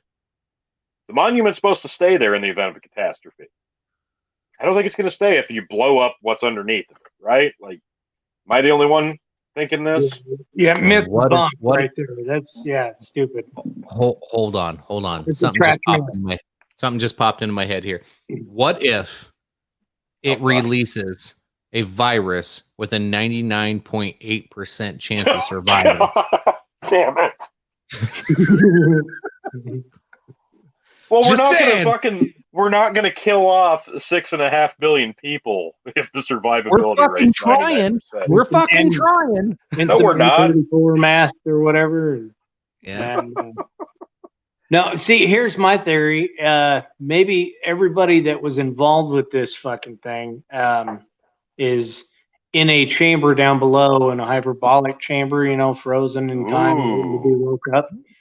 Like Austin Powers. And Walt Disney's down there, and Yeah. Michael Jackson, the real Michael Jackson, not the one that was replaced and then died. And Elvis. And Elvis, Tupac, Biggie, fucking, yeah, you name it, man. They're all down there. They're all fucking waiting to come back and bring all the greatness back to us.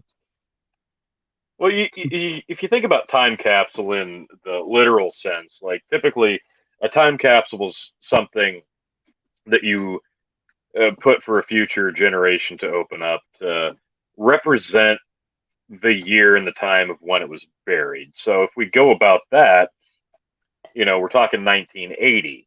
So it would be relics from 1980. That's the standard time capsule. But Rubik's Cube. Yeah, there's probably a Rubik's Cube in that bat. Yeah, this fucking time capsule is a pain in the ass to find pictures of. And that fucking EP. There's no proof that it even exists. That nobody liked. Remember that shit? Yeah. So no, just the stone that like shows the like writing for the time capsule of here lies the time capsule. Like I can't even fucking find that right now. That's so stupid. I'm sure it's on that video if you still have that pulled up. But I think I found the rest of the Wikipedia description says the complete text of the explanatory tablet is detailed below. Yeah, George Guidestones. We talked about that a little bit. I found one. Immediately below the date. Stupid. Below this is the outline of a square. Inside this is written. Like this is like the center of the stone. Let these be guidestones to an age of reason. That's what the four languages on the top. It's like Babylonian and like Egyptian, fucking some crazy shit that nobody knows how to read. Yeah, right. So I mean, they were preparing for time travel apparently too. But yeah, it's trying to appeal to a broad range of societies from ancient times or potentially future times. So like they're covering all their bases here. The astronomic features.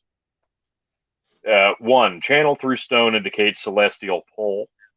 Horizontal slot indicates annual travel of sun.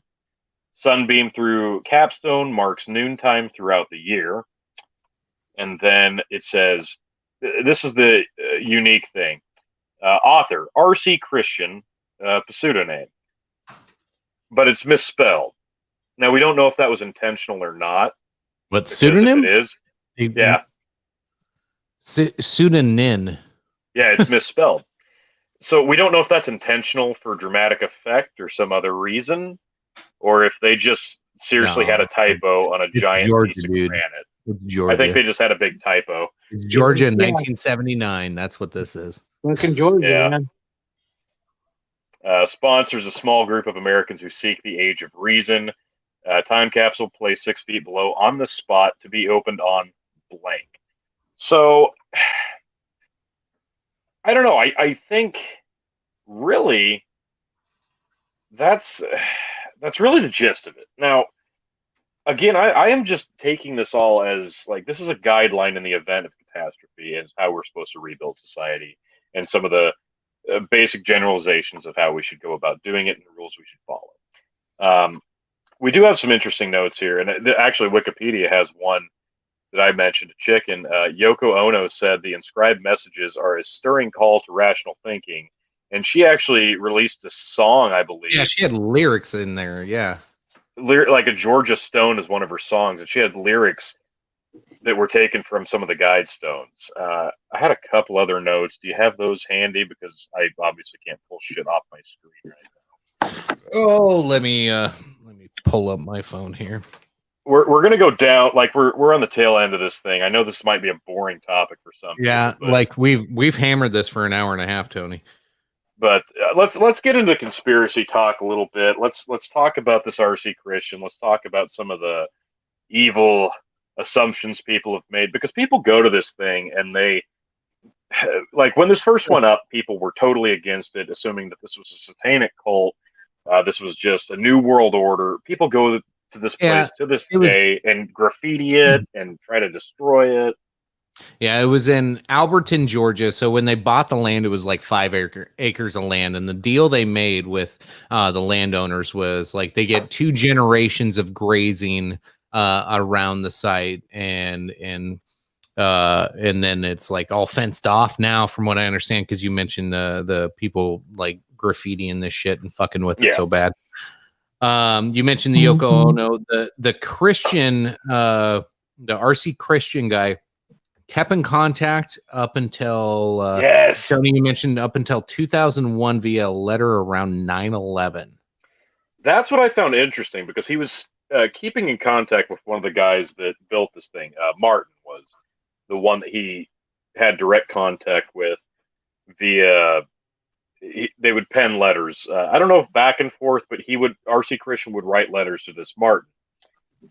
And it stopped around 2001, around the time of September 11th. So that could be a complete coincidence. They're saying when he first approached these guys to build this thing, he was probably in his early 70s. So 1980, he'd be like 90 something. He did. He could have just died of natural causes, but at the same time, you never know. It's just an interesting coincidence, or it's not. But I found that one interesting, and the fact that just the other guy that built this thing is the only one to this day who knows his true identity, but cannot release it because of do not disclose Well, and he information. just died. He died like a year or two ago. He took it to his grave. I'm pretty sure that the only guy I thought he was still alive. I could have swore I read an article where he died like last year. Oh, maybe mine was a couple of years old then. I thought he was still alive. But there's so many documentaries and weird shit on this, and some of them are some of them just take you down some weird fucking holes and yeah, it's really weird. But most of them are old. Like did you watch the History Channel one? The Hitler Channel? No, I didn't watch that one yet. Oh God, that was the Rosicrucians. Like it fucking was nonstop. The whole thing. It like I don't know why they titled it Georgia Guidestones, because it was nothing about Georgia Guidestones. It was all about Rosicrucians. It was crazy. Well, the connection there is obviously the similarities on their beliefs, and this being in the event of an Armageddon, this is how you should rebuild society, and their belief that Armageddon happens like clockwork every X amount of eons, right? Well, if you look at the pseudonym RC Christian, you could take that as Rosicrucians, right? That's what we're all assuming, and Christian being Christian belief and faith. Well, I'm gonna my entire debunking of that. It's very simple. Him using the pseudonym RC Christian and not revealing the group that he was a part of that commissioned this thing from the get-go was because we don't want our group to be a distraction from the message. We want to commission this, we want to build this, we want to leave this on the earth. We don't want our group, our stigma, to be a distraction on the legacy of this. So we're going to remain anonymous. So if they're smart and wealthy and eccentric enough to put something like this together, you'd think they'd come up with a better pseudonym than RC Christian if they're the Rosicrucians. I don't know. I think that's it was the 80s, like Brant pointed out earlier, the Poison song, and like it was the 80s, right. Man. Like, I think that's a dot making way too much sense to connect to. I think it's too easy. I think that's too lazy of an answer. Like, it makes sense. I get it. Again, this is a decade where we're polka dots. So maybe the time capsule then just has a Bible. You open it, right? And you're like, "I'll read this. It'll explain everything." Right. I assume at least a copy of this dude's book. Which, what was the name of the RC Christian's book? It was Common Sense Renewed. L. Ron Hubbard. Common Sense Renewed. Scientologists. Oh God, I hope not.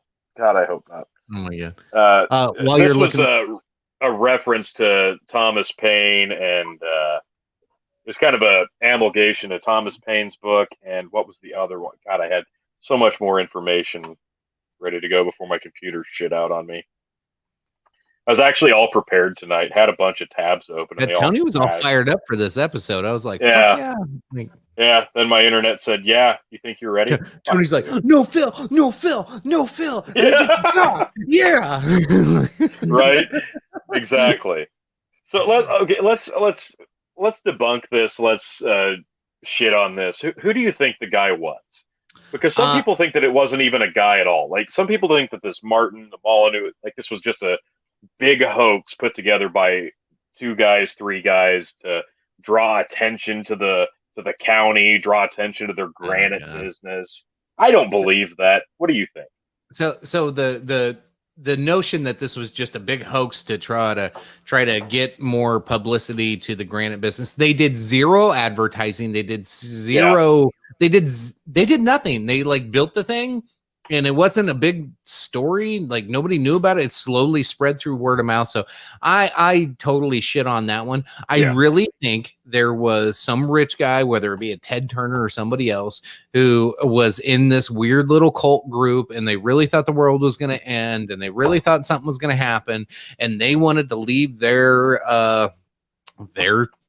I don't know, however you want to, whether you want to call it a stain or a legacy or or what, like maybe a stain on some of those, but like I really think somebody was willing to fork out a shit ton of money to make this happen. Like, and like you can go through and read the story. It took months and months and months of work to make this happen, and digging 10-ton fucking pieces of granite out of a fucking quarry and moving them 3 to 5 miles away. Like, that's not an easy task, and they had never done it before with the people they had do it. So somebody paid them a lot of money to do this.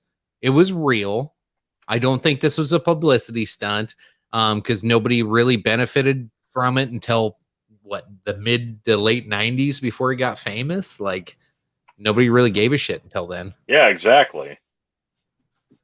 I'm trying to. Corona. I'm trying to find the because R.C. Christian himself, essentially, like halfway through this process, like said, "You're never going to see me again. Like this will be our last interaction. Like, okay, everything's set in motion. We're good to go. You'll never see me in person again." And then they didn't. Like I said, he penned with Martin. He wrote letters, at least not back and forth, but to him, and it was never from the same town, right? Well, and that was the other thing. Like the funding to pay for this project was coming from all over the country, so that does back the theory that this did actually come from a group of wealthy people spread across the country, loyal Americans, as he referenced. Like Iowa, people from Iowa, or LLCs, LLPs from Iowa were paying from this. So it was. I think it's a big waste of fucking money. I just throwing it down. Right. Well, no, and there was they gave him like a 24 or 48 hour window, and he didn't come back right away. It was like a day or two after that, he did finally show back up. Okay, here's the down payment. We're going to do this, and then the payments kind of came back in from all over the country, and they saw it through, and then that's when the astronomical stuff started coming into play. Like here's the model. This is what we want you to do. So they had to go find somebody from the university to come help drill the holes in the precise spot.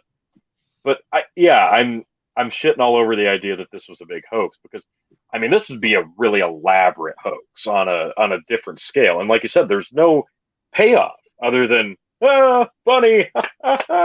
No, there's no payoff. No. So I think you can wipe that one off. People think that that's the most likely. I disagree completely. The satanic cult, the New World Order, I think when that stigma got attached to this, it was because that was the new hot conspiracy theory. And granted, this was at the time when conspiracy theories were not nearly as popular as they are today. But sure, getting there. But I think that was an easy one to attach to this, regardless of your thoughts on it. I think that's just a cop out. I don't think that holds any water. As a kid who grew up in the 80s, satanic cults was like on the news all the time. That's all anybody ever talked about was satanic cult. Oh my God, did you hear somebody died in this county over here? I heard it was a satanic cult.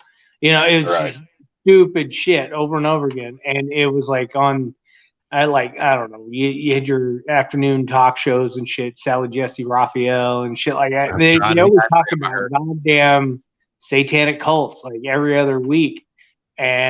And then metal music was really fucking popular, and so everybody's worried about censorship and fucking Satan and all the other crap, and like Black Sabbath. That that the '80s was all about Satan. That's where that fucking rumor had to been, because obviously, if you can't explain it, it was a satanic cult, and that's '80s, man. That's completely my generation, man. All tied up in a nutshell. If you can't explain it, it's fucking Satan. Brendan said it best: play the record backwards and listen to Satan. Like that was. Oh my God! That if we read his book backwards, we'll have all the answers. Yeah.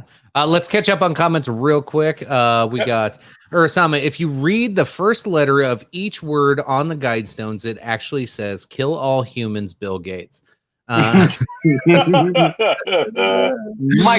in that ass. Well, let's see. That's not worth reading. Let's go to the next one. There's a time capsule underneath the Denver airport as well. Actually, you guys, I do want to do that sometime. Yeah, we gotta dig into that one. The fucking Denver airport. I've been there twice, and it is creepy. It is super creepy. Just weird to walk around and look at some of that shit. Did they misspell pseudonym, or have we been misspelling it? Snap. Since 1980, yes. Yes. We didn't have spell check on Granite, turns out. Let's see. Two-way to connect dots, Tony. Oh, she's had enough wine. Okay, we're moving on. Let's see.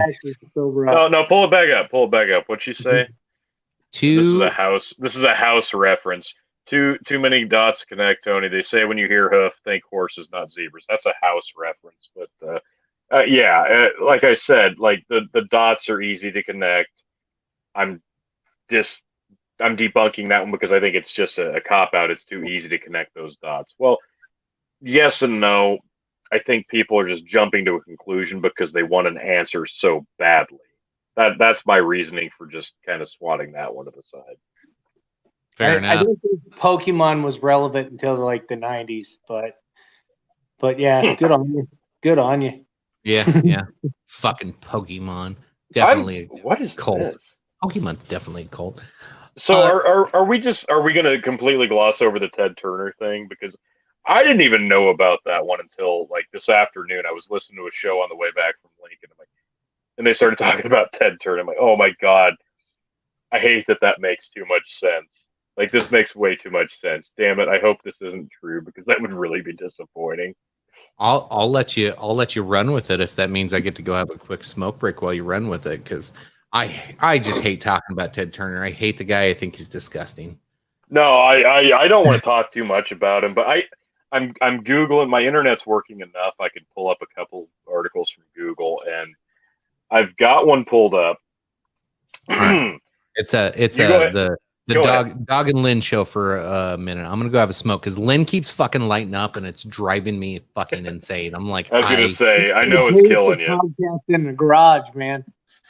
No, dude, it's too noisy out there and it's cold as fuck. Yeah. Well, it's pretty fucking nice here today. Missouri, what up? It's nice in Nebraska. I'm only 5 hours north of you and it's cold as fuck. No. So fucking drop. But anyway, enough about the I was trying to find the podcast I listened to a couple of days ago on this. They actually had the quote that this RC Christian left to be read aloud, I guess, during the unveiling. And I'm trying to find it. I can't seem to come across it, but I found this thread. It says an anonymous message claims to reveal RC Christian identity. Georgia Guidestones doom date. A couple of updates attached to it. Original post. I received the following message from someone who wishes to remain anonymous and who states that his life could be endangered if his identity were revealed. This person claims to have inside information about the Georgia Guidestones, including the identity of R.C. Christian and the meaning of the cube, recently added to the monument. Now, this I don't know anything about. The cube was soon removed and destroyed by someone who appears to be Matt Clamp, as shown on the video below. Don't know anything about the cube. I'm guessing this is just somebody trying to gain a little bit of notoriety from a new conspiracy location. Additionally, the author... Rubik's Cube I was telling you about. See? Well, the description in this video, it's literally, it looks like a granite cube, like 4 by 4 inches by 4 in diameter, but it literally looks like it's made of foam. So, yeah, this is already smelling like bullshit. Yeah, it's trash. The author... Yeah. The author claims that the cube was inscribed with a date for Judgment Day, presumably the time he calls the Great Culling. I've preserved the author's anonymity and added a few comments in his message below, besides a few edits I made for formatting purposes. The message is otherwise unchanged. Here we go. Sorry about the last enigmatic email. I had to do a trace route to figure out the best way to email you, so I couldn't put anything in it that meant squat. With that out of the way, here's the real deal. I voluntarily am trusting this information only to you and one other agent of truth. Both of your agents have the capacity of the audience to make public what I am going to tell you in an effective manner.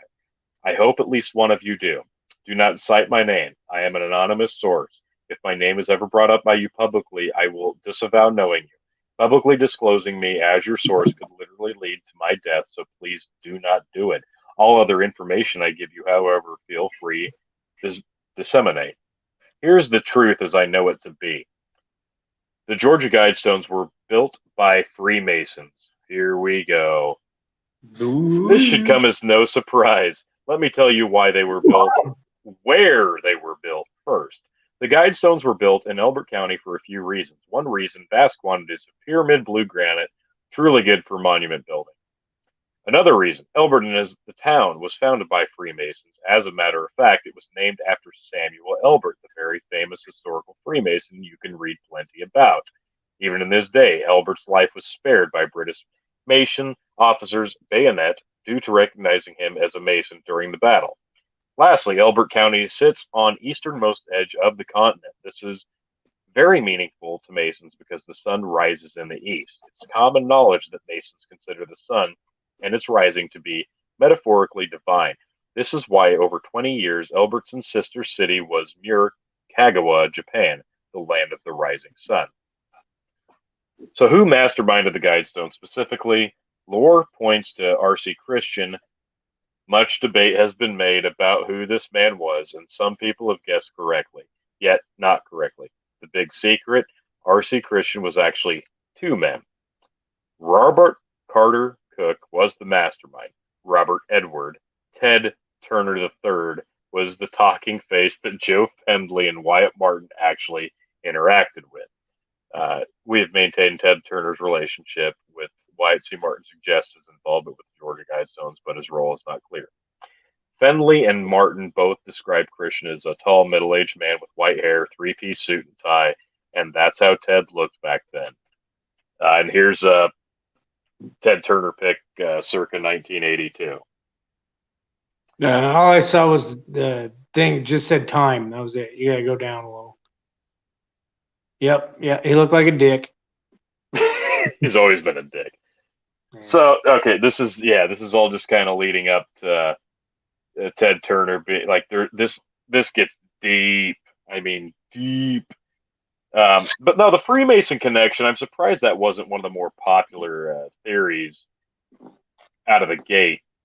The Ted Turner thing did surprise me a little bit. Let me read the updates here. I've received information that the author of the anonymous email is now dead. Clearly, this might be a hoax, but there are a number of unusual circumstances surrounding these events that warrant this brief update. Update number 2. This article has been followed by a flurry of bizarre hacks, spoofed emails, and spoofed message comments. I believe the article and the activities surrounding it, much of which I have not discussed publicly, is being directed by a very determined individual who possesses at least moderate levels of hacking skills. However, I have been cooperating with a second targeted party who believes that a team of people are involved. I do not endorse the content of the anonymous email presented in this article. In fact, some of its claims conflict with the best information I have on hand, although it makes a few interesting points. The email may very well be nothing but the conjecture of a very motivated, attention-seeking individual. So, I hate to say it, but I feel like the Freemasons and the Ted Turner connection make the most sense. I don't know about you guys. The chicken's already disagreeing. Did you see that shit? He shook his head as soon as the camera went on. He was like, "Fucking bullshit." The Freemasons, I know a few Freemasons, and all of them think the Freemasons are a joke today. Like the few like cover. The few high level Freemasons that are out there, believe me, these guys are not like like if you met some of these guys, they're Freemasons. They went in, did the whole initiation. They still won't tell you about it. It's sworn to secrecy. But come, like, these people aren't running the world. What the fuck is this? I don't know. This is a video that's on the site that I just read a bunch of shit off of. Okay. Anyway, no, I think this was just some rich people threw up some shit, had some weird fucking ideas on how the world should work and put it on stone, had a bunch of money because they really, really believed everybody was going to die. That's it. That's all this was. There's nothing more to it. That's kind of where I'm at with it. Ted Turner may have helped fund it, but and that's fine. Like, I think that there's a legitimate reason to say he could have been connected to this, and obviously he's got loads of wealth. Is Ted Turner funding the vaccines? Is he? I don't know. Probably. Why wouldn't he? I'm curious. I don't know. Look that up. But I think you're right. I think it makes sense if he was the guy. Like, I think he would have been perfect as the spokesperson in this this history that they've given about this RC Christian, right? Like, it makes too much sense. I think Jesus Christ. Bill and Melinda Gates and Ted Turner donate $78 million to. Oh no, that was to eradicate polio. Oh God, damn it! Fucking clickbait articles. At least we took care of that. No, right. I mean, if Ted Turner wasn't, like, Ted Turner's that enigmatic character. Like, I can see why people want to plug him into that. Like, of course he was this mysterious man who funded this project, but it almost makes too much sense. But I love it so much. I want to believe that one's true, right? And if he wasn't the guy, yeah, he was probably one of the guys that helped fund it. I don't know, the Freemason thing. I think that's another one of those cop outs, like the satanic. It's an easy one to go after. Yeah, it is. It's too easy to plug into. So I don't know. Like you said, I think it's just a group of like-minded people who had the wealth to commission something like this and see it through. Got together, had a few drinks, decided, fuck it, we're going to do this thing. And they saw it through, and they did it. And then they're like, okay, well, we're not really like a group of people who need to be known, so we'll just stay anonymous, and that's just how it's going to be. Urasama. Oh, fuck. Let me read it. Urasama puts on extra tinfoil hat. Hey, guys, we should totally do a show about how dinosaurs are Nephilim and mountains are actually ancient, gigantic, chopped down tree stumps. Flat Earth, baby! Exclamation point. No, but we do need to do another Flat Earth episode. Oh yeah. The pike. Like, we do have a lot of interesting ones. Can we wrap this up? This is 2 hours. 2 hours. We definitely touched on it a lot more deeper than I expected. I honestly, like, this was a lot more interesting than I thought it would be. I thought it was going to be really vague. I thought it was going to be really quick in and out, but I'm like, okay, you know what? The story here, yeah, I can totally see why people would get latched onto this story. I'm loving it. Ted Turner was writing dinosaurs. Ted is a dinosaur. So let's wrap it up. You're right. Let's wrap it up. What are your final thoughts on this thing? Final thought. I think this is a big fucking nothing burger. I think rich people wasted a bunch of fucking money and a bunch of time. That's what they do. That's what they're famous for doing. Rich people are really good at wasting money and wasting time. Right. All the money spent on that, they could have spent into conservationism or research onto better energy. But no, they are like, let's put some fucking rocks up to tell people. That doesn't mean they didn't. No. This is what they did. They went, let's put rocks up to tell people what to do. Yeah, that'll fucking fix it. Because that's what rich people think. They go, oh, yeah, I got something. And you know what? It's going to be around 200 years from now when nobody else fucking knows anything. But I don't want my name attached to it because I'm honorable. Like, fuck off. No, the whole thing was fucking stupid. All right. Sorry, I'm shitting on the whole thing. I think it's fucking ridiculous. All right, Lynn, what do you think? I think, chicken might be onto something. It's just rich people with money putting up rocks and putting messages on it. And we just talked about it for fucking 2 hours. Oh, well, trust me, we're not the only ones. Like, I looked this thing up last night on YouTube as I was trying to doze off, and there are just fucking countless videos about people going and checking this thing out. And honestly, I really want to as well, because I don't have to buy a plane ticket to go see Stonehenge if I just drive out to Georgia, Highway 77. Dude, you live in Nebraska. You can see Carhenge. I know, but I've been there like 3 times. Love it. Never been there. Me neither. I never wanted to. Are you shitting me? A bunch of cars. Dude, it's stacked awesome. Up to look like Stonehenge. Oh, whoop-de-doo. Fucking awesome. I love it. I love that place. If I'm out west, I'm checking that shit out every time. Hands down. I will go up to Alliance to check it out. No, I drive through Kearney and go, hey, look, the arch. And then I keep going. Okay, you only need to really go through the arch once. You should pull up I don't go through it. I drive under it and say, look, the arch. Pull up Carhenge for those who have no fucking clue what we're talking about, have a reference point. As I give you, it's probably this is the dumbest fucking. It's awesome. Fuck you. It's awesome. It's like the world's biggest ball of twine is all it basically is. It's a tourist fucking. Hey, stop here and look at a bunch of cars stacked up, like a bunch of assholes. Yeah, like a bunch of assholes. It's like, that's hey, basically what it is. Here's the guy with a forklift and stacking ability. It's pretty much it. And a shitload of gray paint. Yeah, he painted them. I'll give him that. Thank God. Thank God he painted them. It's a recreation of Stonehenge done with old used like derby cars painted gray. And it's amazing. I love this thing. This is a Nebraska staple.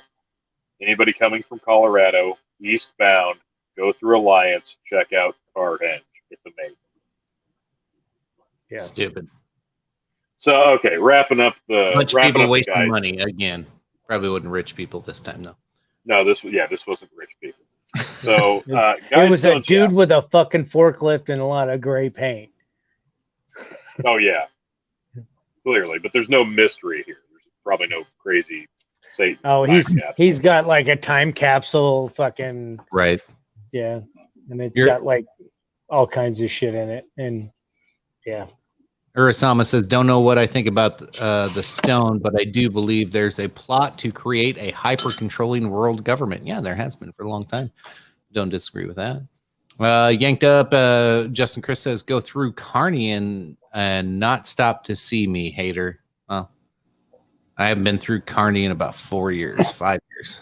Been a long time. I used to go there for conferences a couple years back, but that's it. I stayed in a hotel and drank.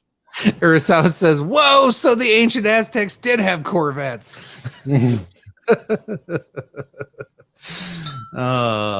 Yes. Yeah, so earlier when you were talking about that shit, you were talking that they had those stones pretty much set up so like the sun would be fucking pointing at a certain time, like I don't know the way they had it. They made a sundial. Yeah, and so they can come up with that, and they can make it perfect so that it would show up every fucking, it'd show up at noon each day of the year or each day of the week, or yeah, every fucking day it would Every show day. noon and every mark or whatever. But they misspell the word, so they were smart enough to figure that shit out, but they can't fucking spell pseudonym. Right. That So was I was like, what? what? Yeah. So they Sorry to actually pull us back hired, into the rocks again, but they actually hired an astronomist from, I think it was UGA, University, or no, I can't remember. It was one of the universities in Georgia that helped them with the plans on that. Oh no, here we go. We get a chance to do it. Hey Tony. Ah, damn it. He was frozen there for a second. I was like, we get him. No. My earbuds have died, so now I'm trying to connect my headset. Fair enough. Ted invented Corvettes. Also, if we do flat Earth, I'm arguing pro flat Earth all chat. It's not my belief, but I know enough to defend it better than you'd probably think. That's fucking weird. I'd look forward to that. Justin says yes, we're in a snow globe. Next topic. I'm fucking ready to bitch about something. All right, okay. Let me wrap mine up before we round it out, and then we can jump to the next. All right, wrap it up. I think you're pretty much on point with the whole. It was a group of millionaires with a bunch of fucking money to do something that would cement their leg. I don't think it was probably the Freemasons. It was probably not a satanic cult. It probably wasn't the Rosicrucians. I don't know. It makes sense, but again, the dots are too easy to connect. I think it was just a bunch of people with a bunch of wealth that had a group from something completely unrelated, and they decided to do something to leave their legacy and have a bit of a secret that they could take to their grave. And they did it. The thing that I find the most intriguing, honestly, is the fact that the Martin fellow wouldn't reveal, neither men would reveal who truly commissioned this. And they made it seem as though it would be so shocking that we wouldn't be able to handle it. But I think that was probably part of the mystique. Make it feel like it would be shocking. At the same time, it's probably like somebody with a bunch of wealth that we wouldn't even know or care about. So I think that's really what it boils down to. People with, enough moral values and probably a pretty heavy influence of religion that agreed upon essentially a new set of 10 commandments. And then they put something together that would garner attention nationwide. And that's really what it is. And I think that it was left pretty vague and mysterious on purpose so people would speculate. And I think that's half the fun. And I think there's probably a lot that you could dig into conspiracy-wise, but we really touched on most of it anyway. Oh, fair enough. No, I think we're kind of all in agreement here. Sorry, I was trying to slow clap. Vaccine. Lynn, you taking the vaccine, the COVID vaccine drink. So there's like a couple categories. You got the hell no, I won't do it. Microchips of fucking Bill Gates. You have the I'll do anything the government tells me to people. And then you have the I'm gonna let all the old people get it and kind of play it by ear and just kind of let the people that need the vaccines get it first and then just kind of watch, see what happens. You know what I'm saying? So skeet. Tony, I think I'd wait. That's pretty much where I'm getting at. I just kind of wait to see all the people that have the underlying conditions that are actually dying from it. Let them get those fuckers first because they need them. And if it doesn't work, they're fucked anyway, right? No. Yeah. I mean, it's I hate to say it, but yeah, man, it's like, well, fuck. You can't get the biscuit if you don't risk it. But fair enough. Tony, what's your initial thoughts on the vaccine? Nope, drink, by the way. And you're muted, Tony. He's like, I'm deep sorry. Like my headphones are still charging, so I keep muting my mic so I don't like talk over echo you guys. But I'm of a couple minds on this one. Like we've been wanting a cure for this thing since it became a big deal, and now it's here. So of course our natural reaction is like, well, fuck this shit. We're not stupid. Fuck that. We're not taking it. But at the same time, like the vaccine came under Trump's watch, so like nobody can blame this on Biden and the Democrats. Like this all happened while Trump was president. That's two more drinks. I know, but I'm just saying. So no, I'm not going to be first in line to take this thing. I know plenty of people who've had COVID at this point. Drank again. Yeah, Yeah, it posts them drinking words so I know exactly which ones they are. I have them scrolling across the bottom. So pause on drinking real quick. Conspiracy, Illuminati, vaccine, COVID, Biden, Trump. And time. I know plenty of people personally who've had it now. Like months ago, we're like, we don't know anybody who've had it. Well, it hadn't made it to our part of the world yet. It has now. I have plenty of friends who've had it, diagnosed with it. My dad had it. I feel like I've probably had it 3 times. Honestly, I don't even care at this point. I'm not that worried about it, but allegedly. But scientifically proven in several studies, only 5 people nationwide have had it more than once. And I've had 1 test this whole time, and I just had it a couple of weeks ago, and it came back negative. And I was hanging out with my dad that day, who ended up testing positive for it. Yes, so no, I'm not going to be first in line to take the new big pharma drug, but at the same time, like my wife, she might be expected to get it because she works in a nursing home. So you know, the side effects aside, like you know, like the flu shot, you get the flu shot, you have flu symptoms. This shot, you're going to have symptoms that fall in line with this. So I don't know. No, I'm not going to jump in line to take it. I'm going to let it play out. I'm going to see where we go. I'm going to see if it's even going to be a problem in 6 months. Then I'll worry about taking it.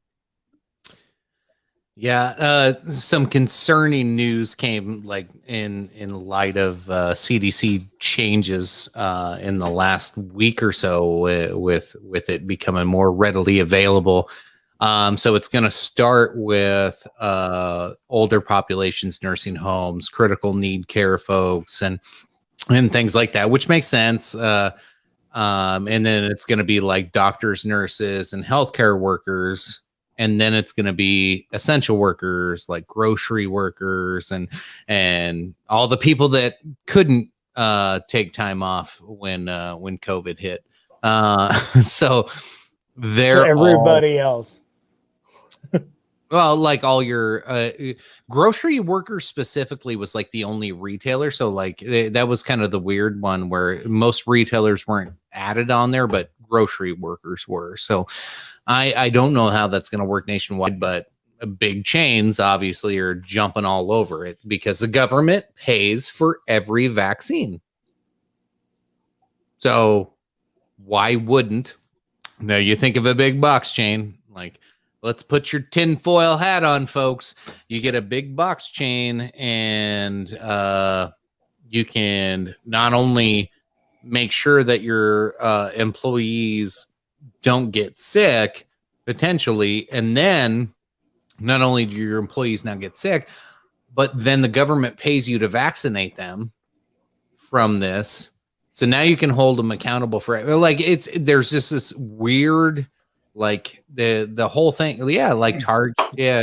You can fire them for not taking it. Basically. Yeah. Well, that's where we don't know how this is going to play out. That's kind of where I was leading. Line, right? Then just a little bit. Yeah.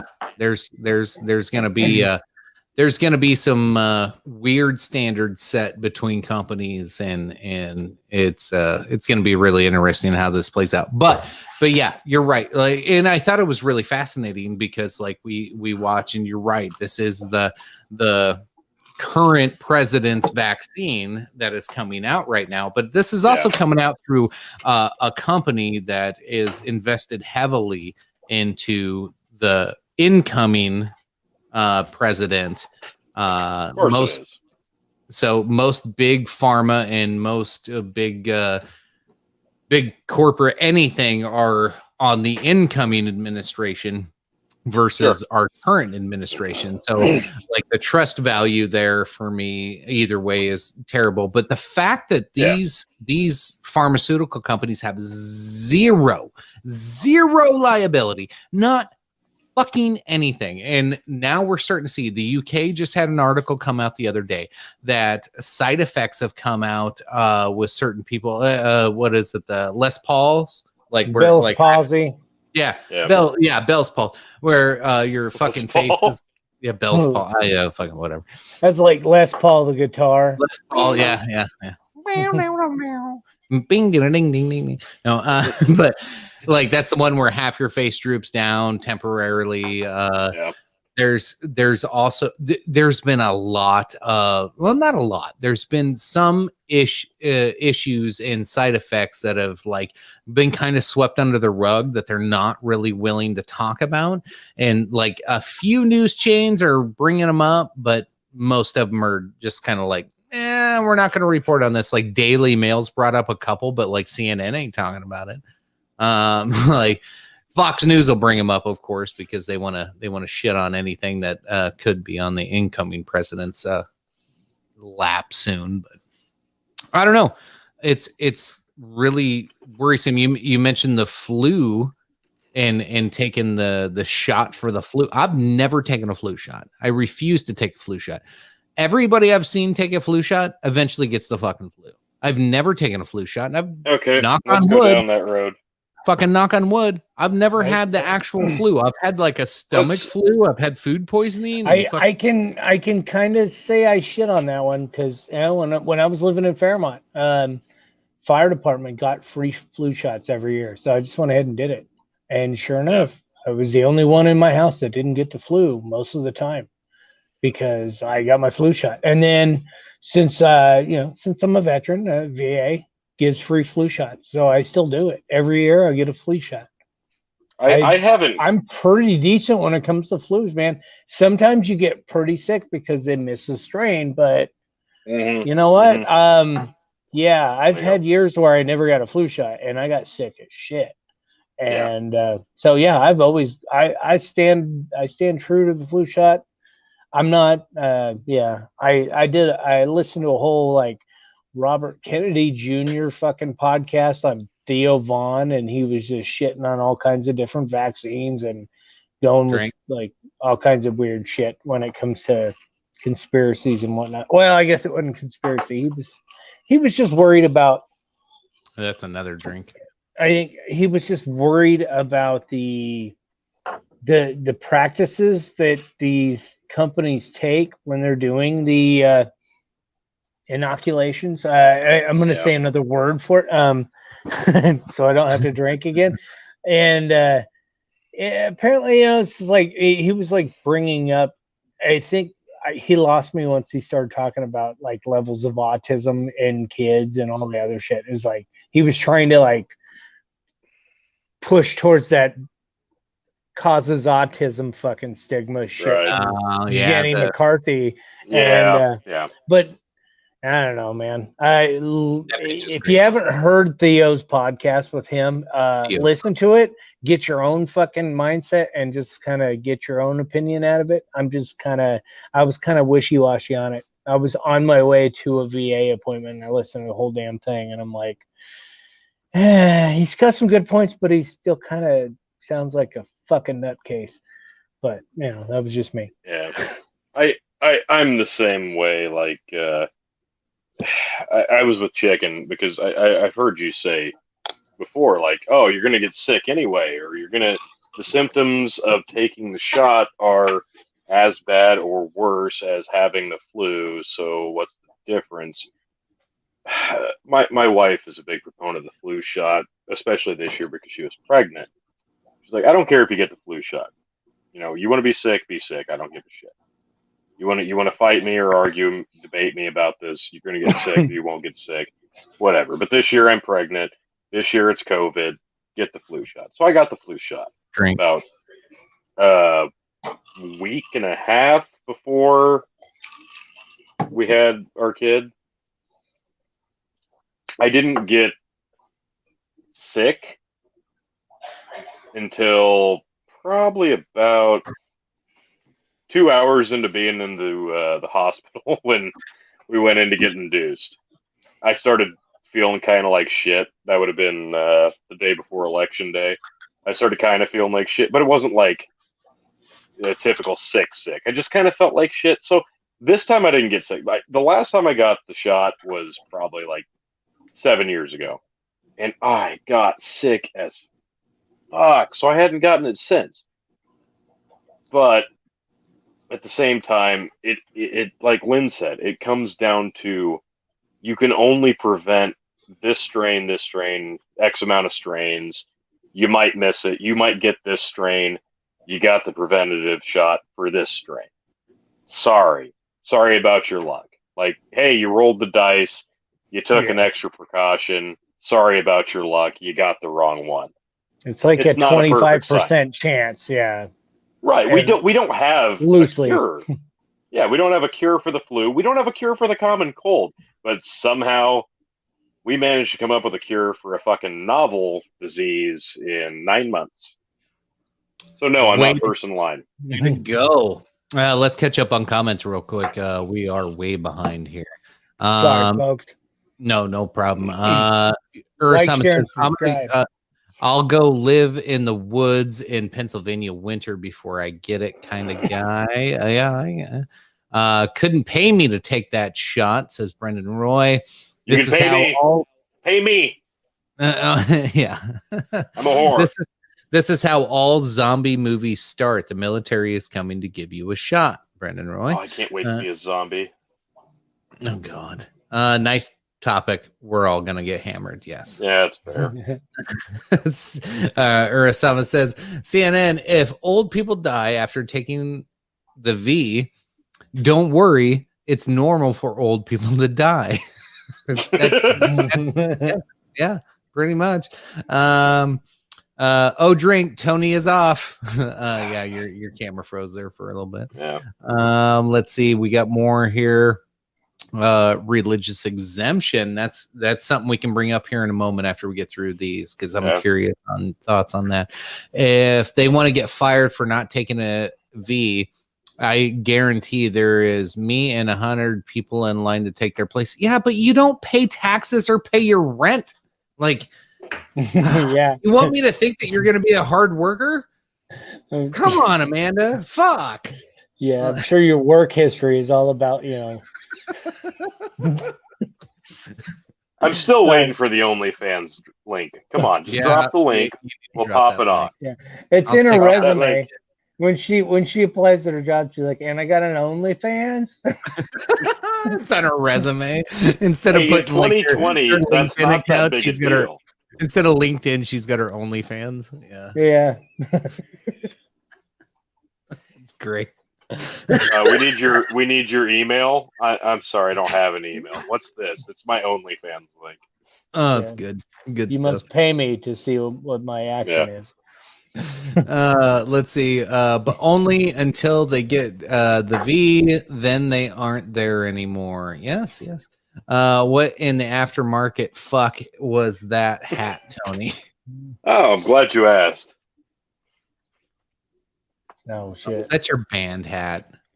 That is my high school band hat. It's not specifically the one I wore when I was in high school. It's just clearly one unless of your the head hats. got huge. No, it didn't. My head's still very small. It's just one that they were getting rid of when they upgraded the uniforms, and I was fortunate enough to get one. So yeah. I didn't get a plume. The smallest hat you got. Yeah, this is tiny. It's a 6 5/8. It looks awful. It's tiny. Anyway, My head's moving small. on. Brendan Roy got a flu shot once, ended up in the hospital, haven't got one since. I think that's a good point. I don't think makes you vulnerable. Well, I don't think it's for everybody. Like I said, I've never had one, and I've knock on wood again. I've never had like the flu like some people get. I see people go down for a week and end up in the hospital and shit like that. And I never run into that. And the one time my wife got it, and I see several friends that the one time they get it, then all of a sudden they get fucking sick, and then they stop. They stop taking it. They stop getting the flu shot, and they're fine.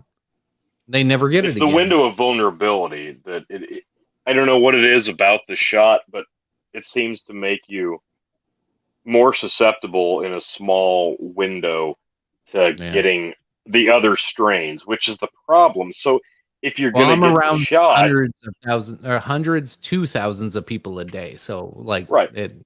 I wouldn't want to be if you're gonna go about getting it, you're almost better to go get it and then like self lockdown for like 24 hours to avoid any contact with anything that might give you a different strain. I think then maybe it might be more effective.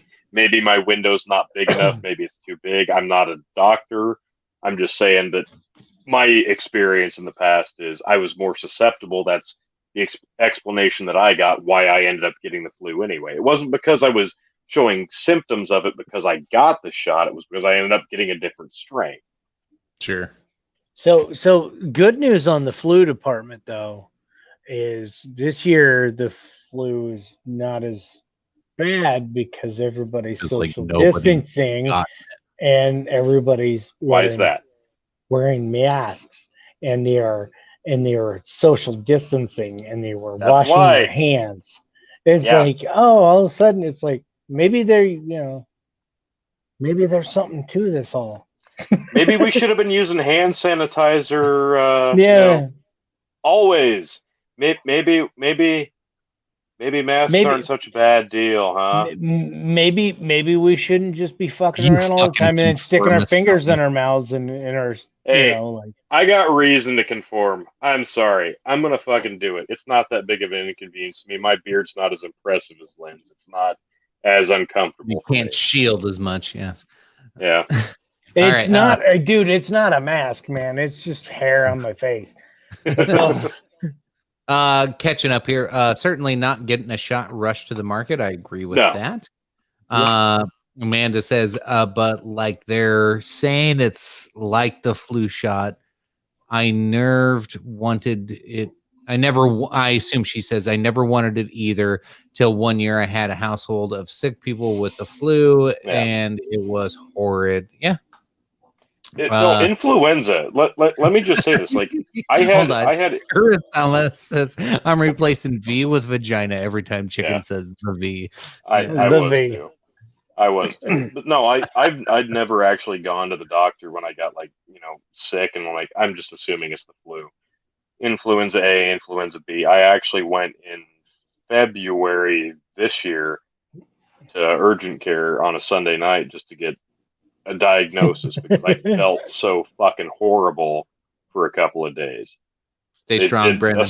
And this was in the early days of the corona. Nobody knew shit yet, and they tested me for influenza, and I had I think it was influenza B, and they put me on a Z-Pack, and everybody in my house got a Z-Pack, and it was like $600 fucking for the medication, but it cleared me right up. Now, that's not to say, I could have had the corona at the time as well as influenza, but I'd never been diagnosed with influenza. But that was easily, hands down, the sickest I've ever felt in my fucking life was after a couple of days, and I actually got the influenza A or B diagnosis. I've woken up in a cold sweat from being sick. I did it 3-4 times in a 6-hour period, laying in dark, laying in bed, sleeping, and I just wake up in that cold sweat. Okay, finally it's getting out of my body, but I wasn't feeling any better.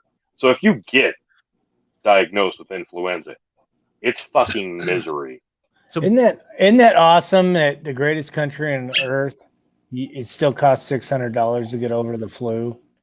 yeah, It's a joke. It's a fucking joke. I'm not saying our country's awesome, but our medical fucking everything medicine wise is flawed like a motherfucker, and should be should be cheaper. Not all of us can afford $600 to get over the flu. I mean, No, I couldn't either. It was a fucking joke. I can, but I would have to, I'd have to cut some corners and not pay bills and, like hold up on this and that just to pay for shit. It's like, it's an inconvenience, which it shouldn't be because it's the fucking flu, and then it makes you feel bad about like insulin when it was costing $300 per shot or whatever, or for just to get your prescription filled, and it was only a month. Can you imagine that? Yeah. I'm not gonna get on the whole medical shit, but goddamn, we gotta fix that. I don't give a fuck you're Republican or Democrat. Fix goddamn medicine. Yeah. Bingo. That's been the forefront for a long time. When it comes to the V, yes, vagina. No. When it comes to JJ, the JJ, and when it comes to the V, just kind of bringing it back of this is something that big pharma gets to profit off of from the U.S. government, which technically it's our tax dollars. So we're paying big pharma to give us a free V. Not that one. No. And they have no liability on it working. Like zero liability. So that means the government has the liability at that circumstance. So this happened, what was it, in the 60s or the 70s? They had a swine flu come through, which ended up kind of being fake. And they vaccinated a whole bunch of people and made a whole bunch of people sick. But it takes like one of those class action lawsuits against the government to actually do something about it. So I'm like, have they vetted this well enough? Is this going to be like, I don't know. I just don't. This is one of those like, is this a sheeple moment? Like, are you going to be one of the sheep and take this vaccine? Oops, said it. Or is it worth taking it? To a certain extent. And I've like, here's the problem. This started in March, and so this is 9 months now. At the end of it's 6 days away from being 9 months into this being declared an actual national emergency, and we have ignored studies on certain sides. If it didn't benefit the progression of big pharma, and say what you will, I'm not trying to say that the disease is fake or not real or not harmful. I'm not saying any of that. But all of the data that we're allowed to talk about says it's dangerous. All the data we're not allowed to talk about is the ones that say, hey, we might want to look at this because it's not as dangerous as they say it is. Now and then we can take this to the election too. Everything you say can only go one way. And if you say something to the counter narrative, you are banned on YouTube. You can't talk about the F word with a certain current president right now. I've banned my own speech on here. Jesus Christ, what am I doing? I'm such a hypocrite. I can't even say the T word. But anyway, so, I'm awful. But it's so goddamn strange and so goddamn weird. And the little light bulbs start going off in the fucking back of my head of like, why in the fuck is nobody saying anything? Oh, because they can't. Why is nobody questioning this? Oh, because they can't. Like, there's no fight or no pushback. It's just accept this, take this, move on, shut your fucking mouth, fuck your rights. Oh, you got rights. You want to bitch about your rights. How about their rights? Like, it just everything's just. I just feel like we turned into a whole country of cucks. It's so fucking weird. Can I spin this into a weird conspiracy theory that I was just kind of thinking of during this whole conversation? I got 1,000 right. different ones. I All don't right, even know. so the problem with the world is overpopulation, correct? Yes. What if the vaccine Sterilize. is just sterilization? Yes. And it's just massive. I mean, obviously not everybody could be sterilized. I mean, they want to make sure that that it will still survive. So they make like a certain percentage of everybody to be sterile. So we won't notice for at least the first couple of years until all of a sudden nobody's getting pregnant. Was and it then, World of Men or whatever? Well, what was that movie where all the men were sterile? Yeah, and it was all because they were trying to control us from going out of, this is that new world order shit that you guys were talking earlier.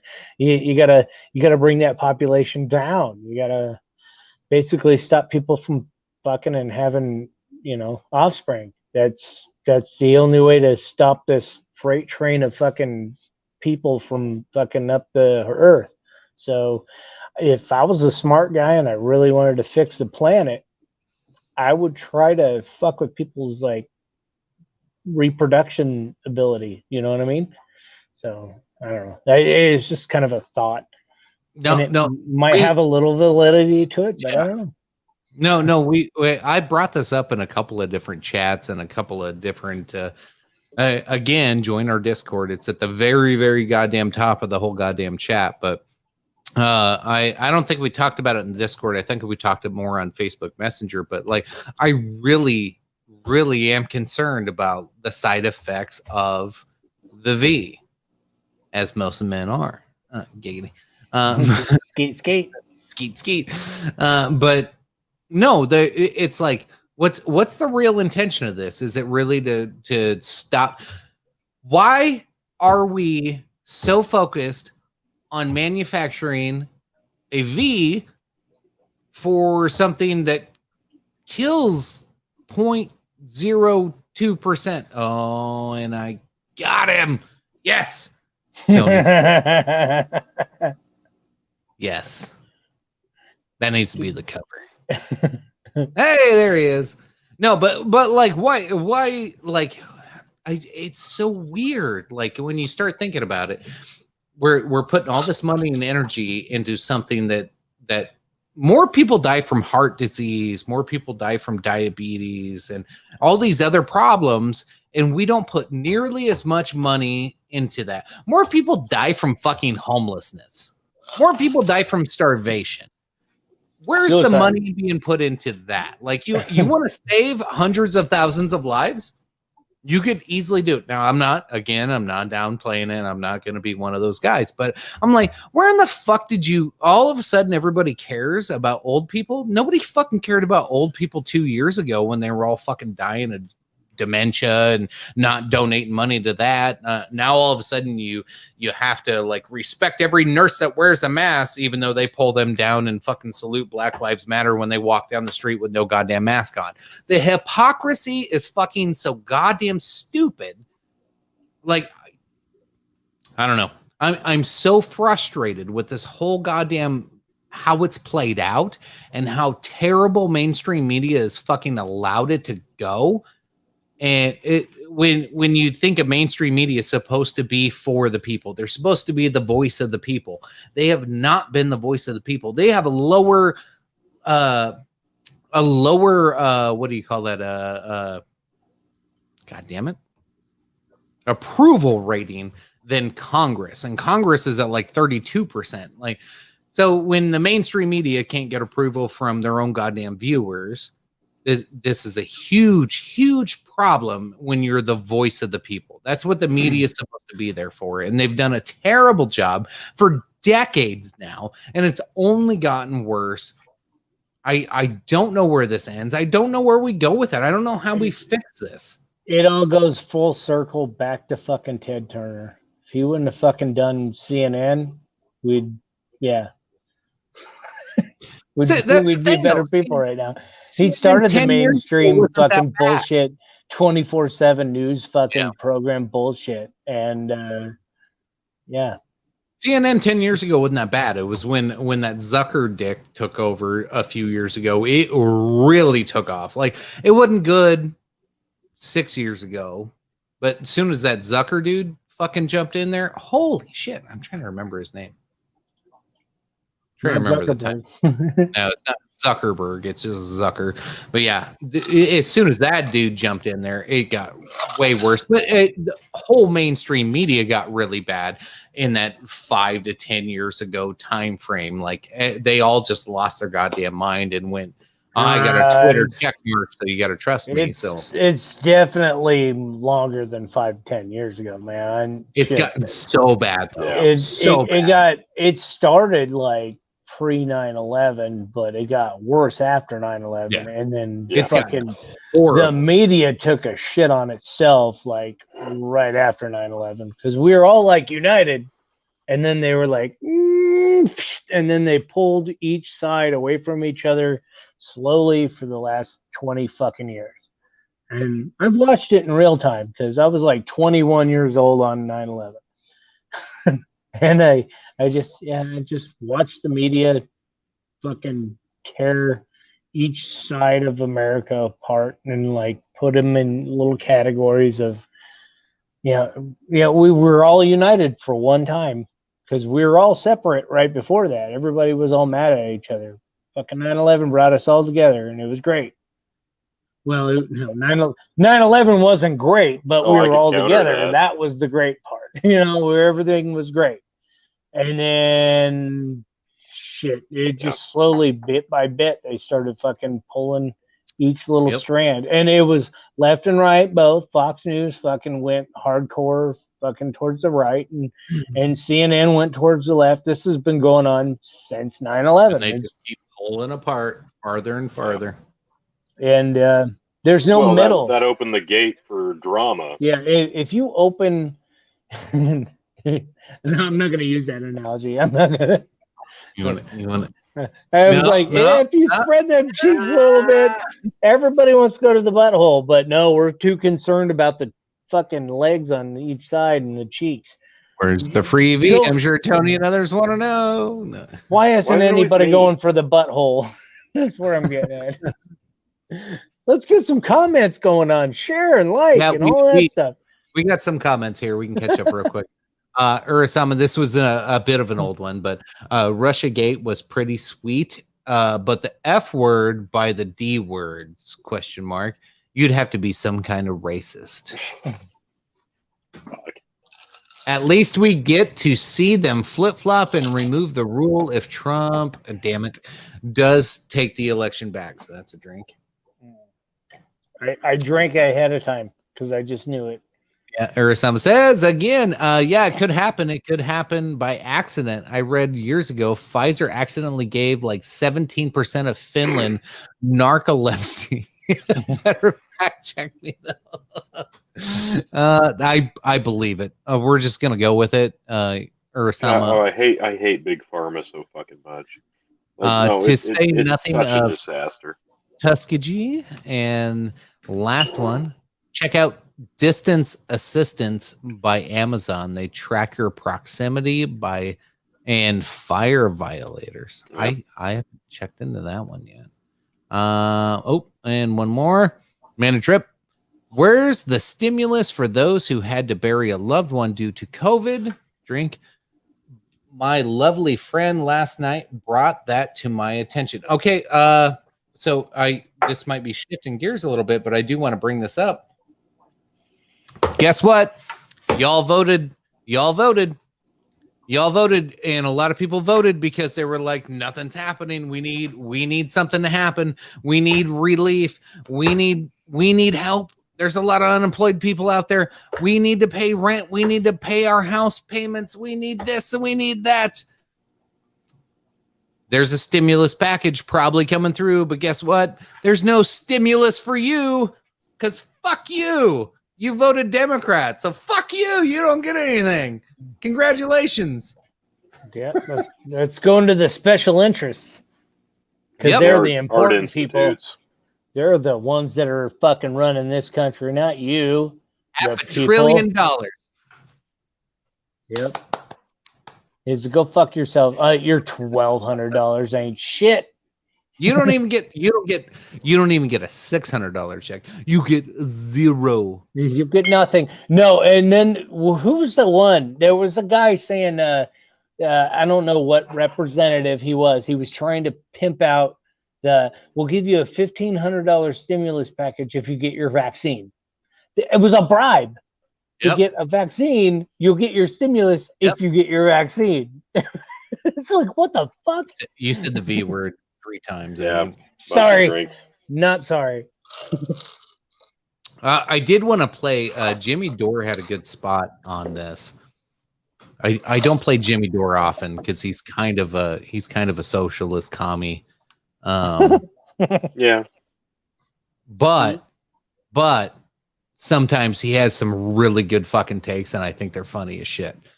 Let's see. Make sure I click the right buttons here. So here's Jimmy Dore's take on Nancy Pelosi's recent actions on her failed leadership. Biden's victory. Pelosi said she had no qualms about Can you guys hear rejecting the it? Trump administration's offer before the election. That was more than double the $900 billion proposal. No qualms rejecting something that was double. And here she is saying it again. You want to see it? Not to accept half of a vote months ago when he said, I'm not going to accept half a vote. Look, I'm going to tell you something. now Don't characterize what we did before as a mistake, as a preface to your question, if you want an answer. Wow. Does that sound like Trump? That sounds exactly like, do not say I made a mistake if you want an answer to your question. Wow. Wow. Yeah. No wonder she hates him so much, because he's the fucking male version of her. Yeah. I made no mistake. I turned down free money for Americans. They needed it during a pandemic. Don't you fucking tell me I did something wrong. And then I had all kinds of ice cream in my freezer, and I showed it off to everybody. Oh, but it was really even good. even the fucking hard ass never Trump liberals. Oh, this guy used to be the biggest Bernie supporter. I don't know how familiar people are with Jimmy Dore. He was like super Bernie bro. He fucking hates Bernie now because Bernie fucking sold out. He did. Yeah. But that's not, like, even like the never Trumpers, even the hard liberals, like, they steer away from the Nancy Pelosi topic because, like, it's just never gonna fucking go well because there's nothing redeeming about this twat. Yeah. That reminds me, I gotta get Jeff to fucking jump in. He was my Bernie supporter. Yeah, get Jeff on here. I'm gonna play a little bit more of this. That sounds like Trump. Isn't that the crazy shit? Somebody should do. They'll do it videos all day. Trump freaks out on reporter. No one will do a video about Nancy Pelosi freaks out on reporter. That's exactly what Trump would say. They are exactly the same. Yes. Deny you help in a crisis, he'll deny you help in a crisis. She'll deny you healthcare in a crisis. She'll deny you healthcare in a crisis. She'll spend money on bombs in the middle of a healthcare crisis instead of healthcare. He'll spend money on bombs in the middle of a healthcare crisis instead of healthcare. They are what? She will, like they're the two in the same or something. I know, it's like yin and yang. Like, but no, they should just fucking get it over with. We just need to start talking about how racist she is and sexist. Well, she's a Democrat, so it's implied. Yeah. It's I'm just saying. It's like, they're all peas in a pod, man. All right, got a little more here. Change your question. If you say I made a mistake, I'm not answering your. If you want to answer that question, say I didn't make a mistake. Are you fucking? If Trump did that, Stephen Colbert would do this for a week. Make fun of that. True. I'm not going to accept half a vote. Look, I'm going to tell you something. Don't characterize what we did before as a mistake, as a preface to your question, if you want an answer. That was not a mistake. It was a decision, and it has taken us to a place where we can do the right thing without other, shall we say, considerations in the legislation that we don't want. So we're very pleased at where it is. And as I say, pleased.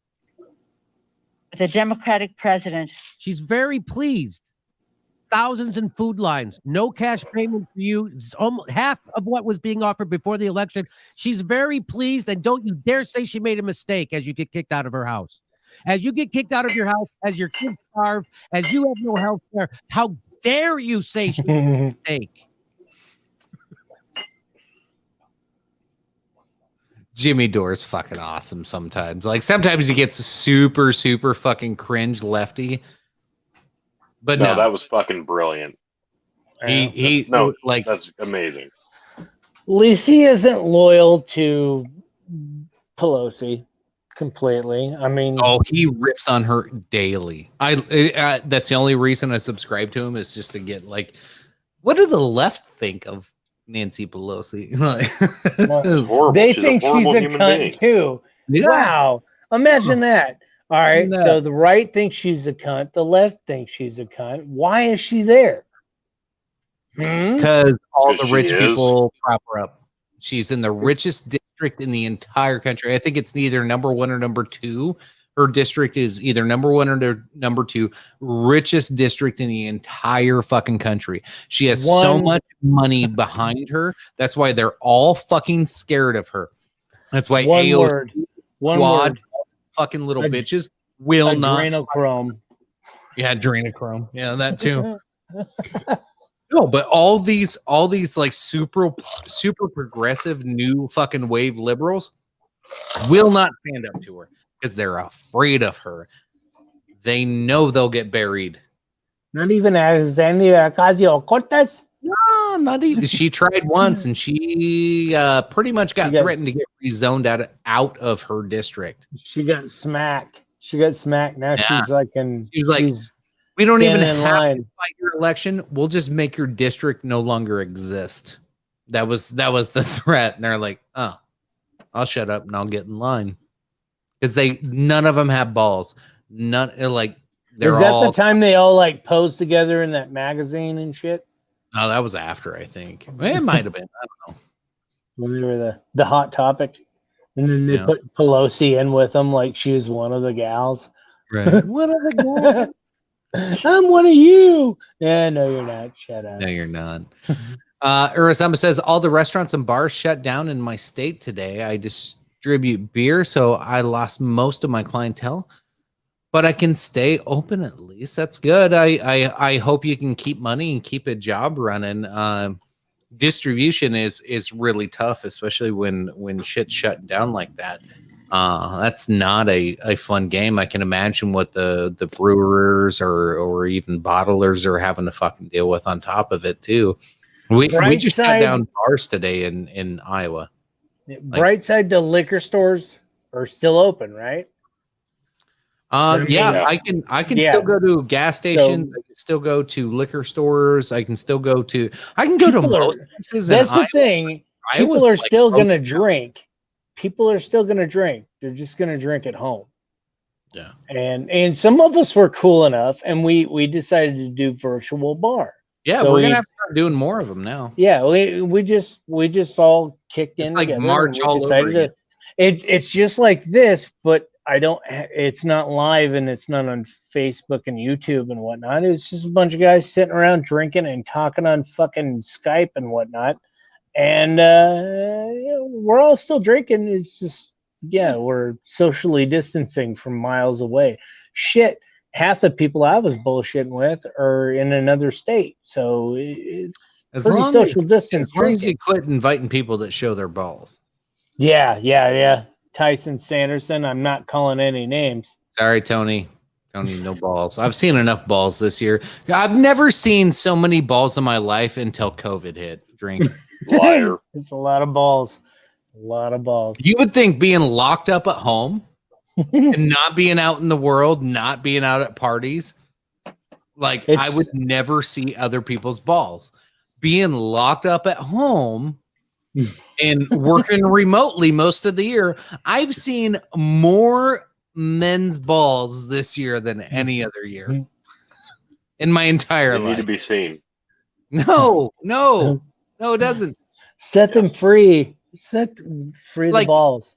I'll do it right now for the whole live room. crew. I'm just kidding. I'm not gonna. Like in a high school locker room, it happens. Like I expect it, but after you like graduate and you're not around people in showers anymore, I don't expect to see another man's balls.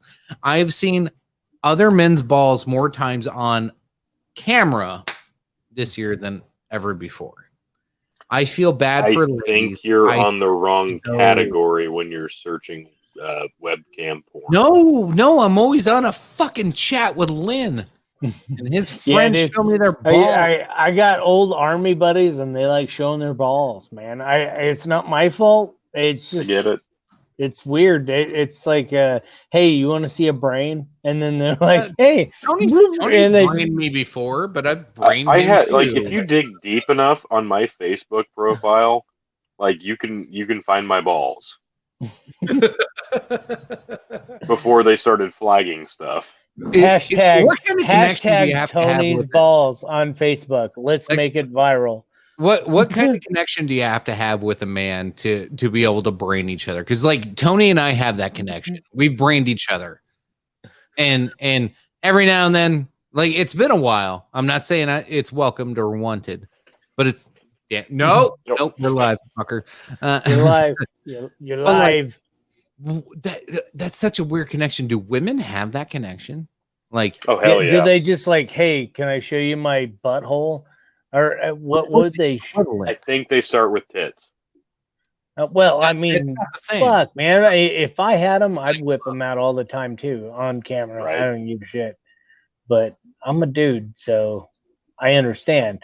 But yeah, I don't know. Amanda, what are your thoughts? Yeah, let's see that OnlyFans link. She got mad at one of our comments. She might have left. So what? When I told her pay her taxes or something. Yeah. I'm just right now. I'm getting a kick out of like all the people who found where search for who search for podcasts and they search Georgia Guidestone podcast. And for 2 hours, they listened to us talk about the Georgia Guidestones, and then it went right to Tony's nuts. And then we start talking about vaccines, drink, and then men's balls. No, the Georgia Guide balls.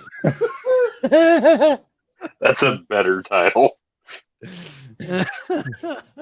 You should totally title Ursama's like the only person watching at this point, right?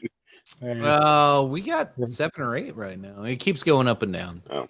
All right. Well, I don't know how we still have people watching, but at this point, we should probably wrap it up and go to a post.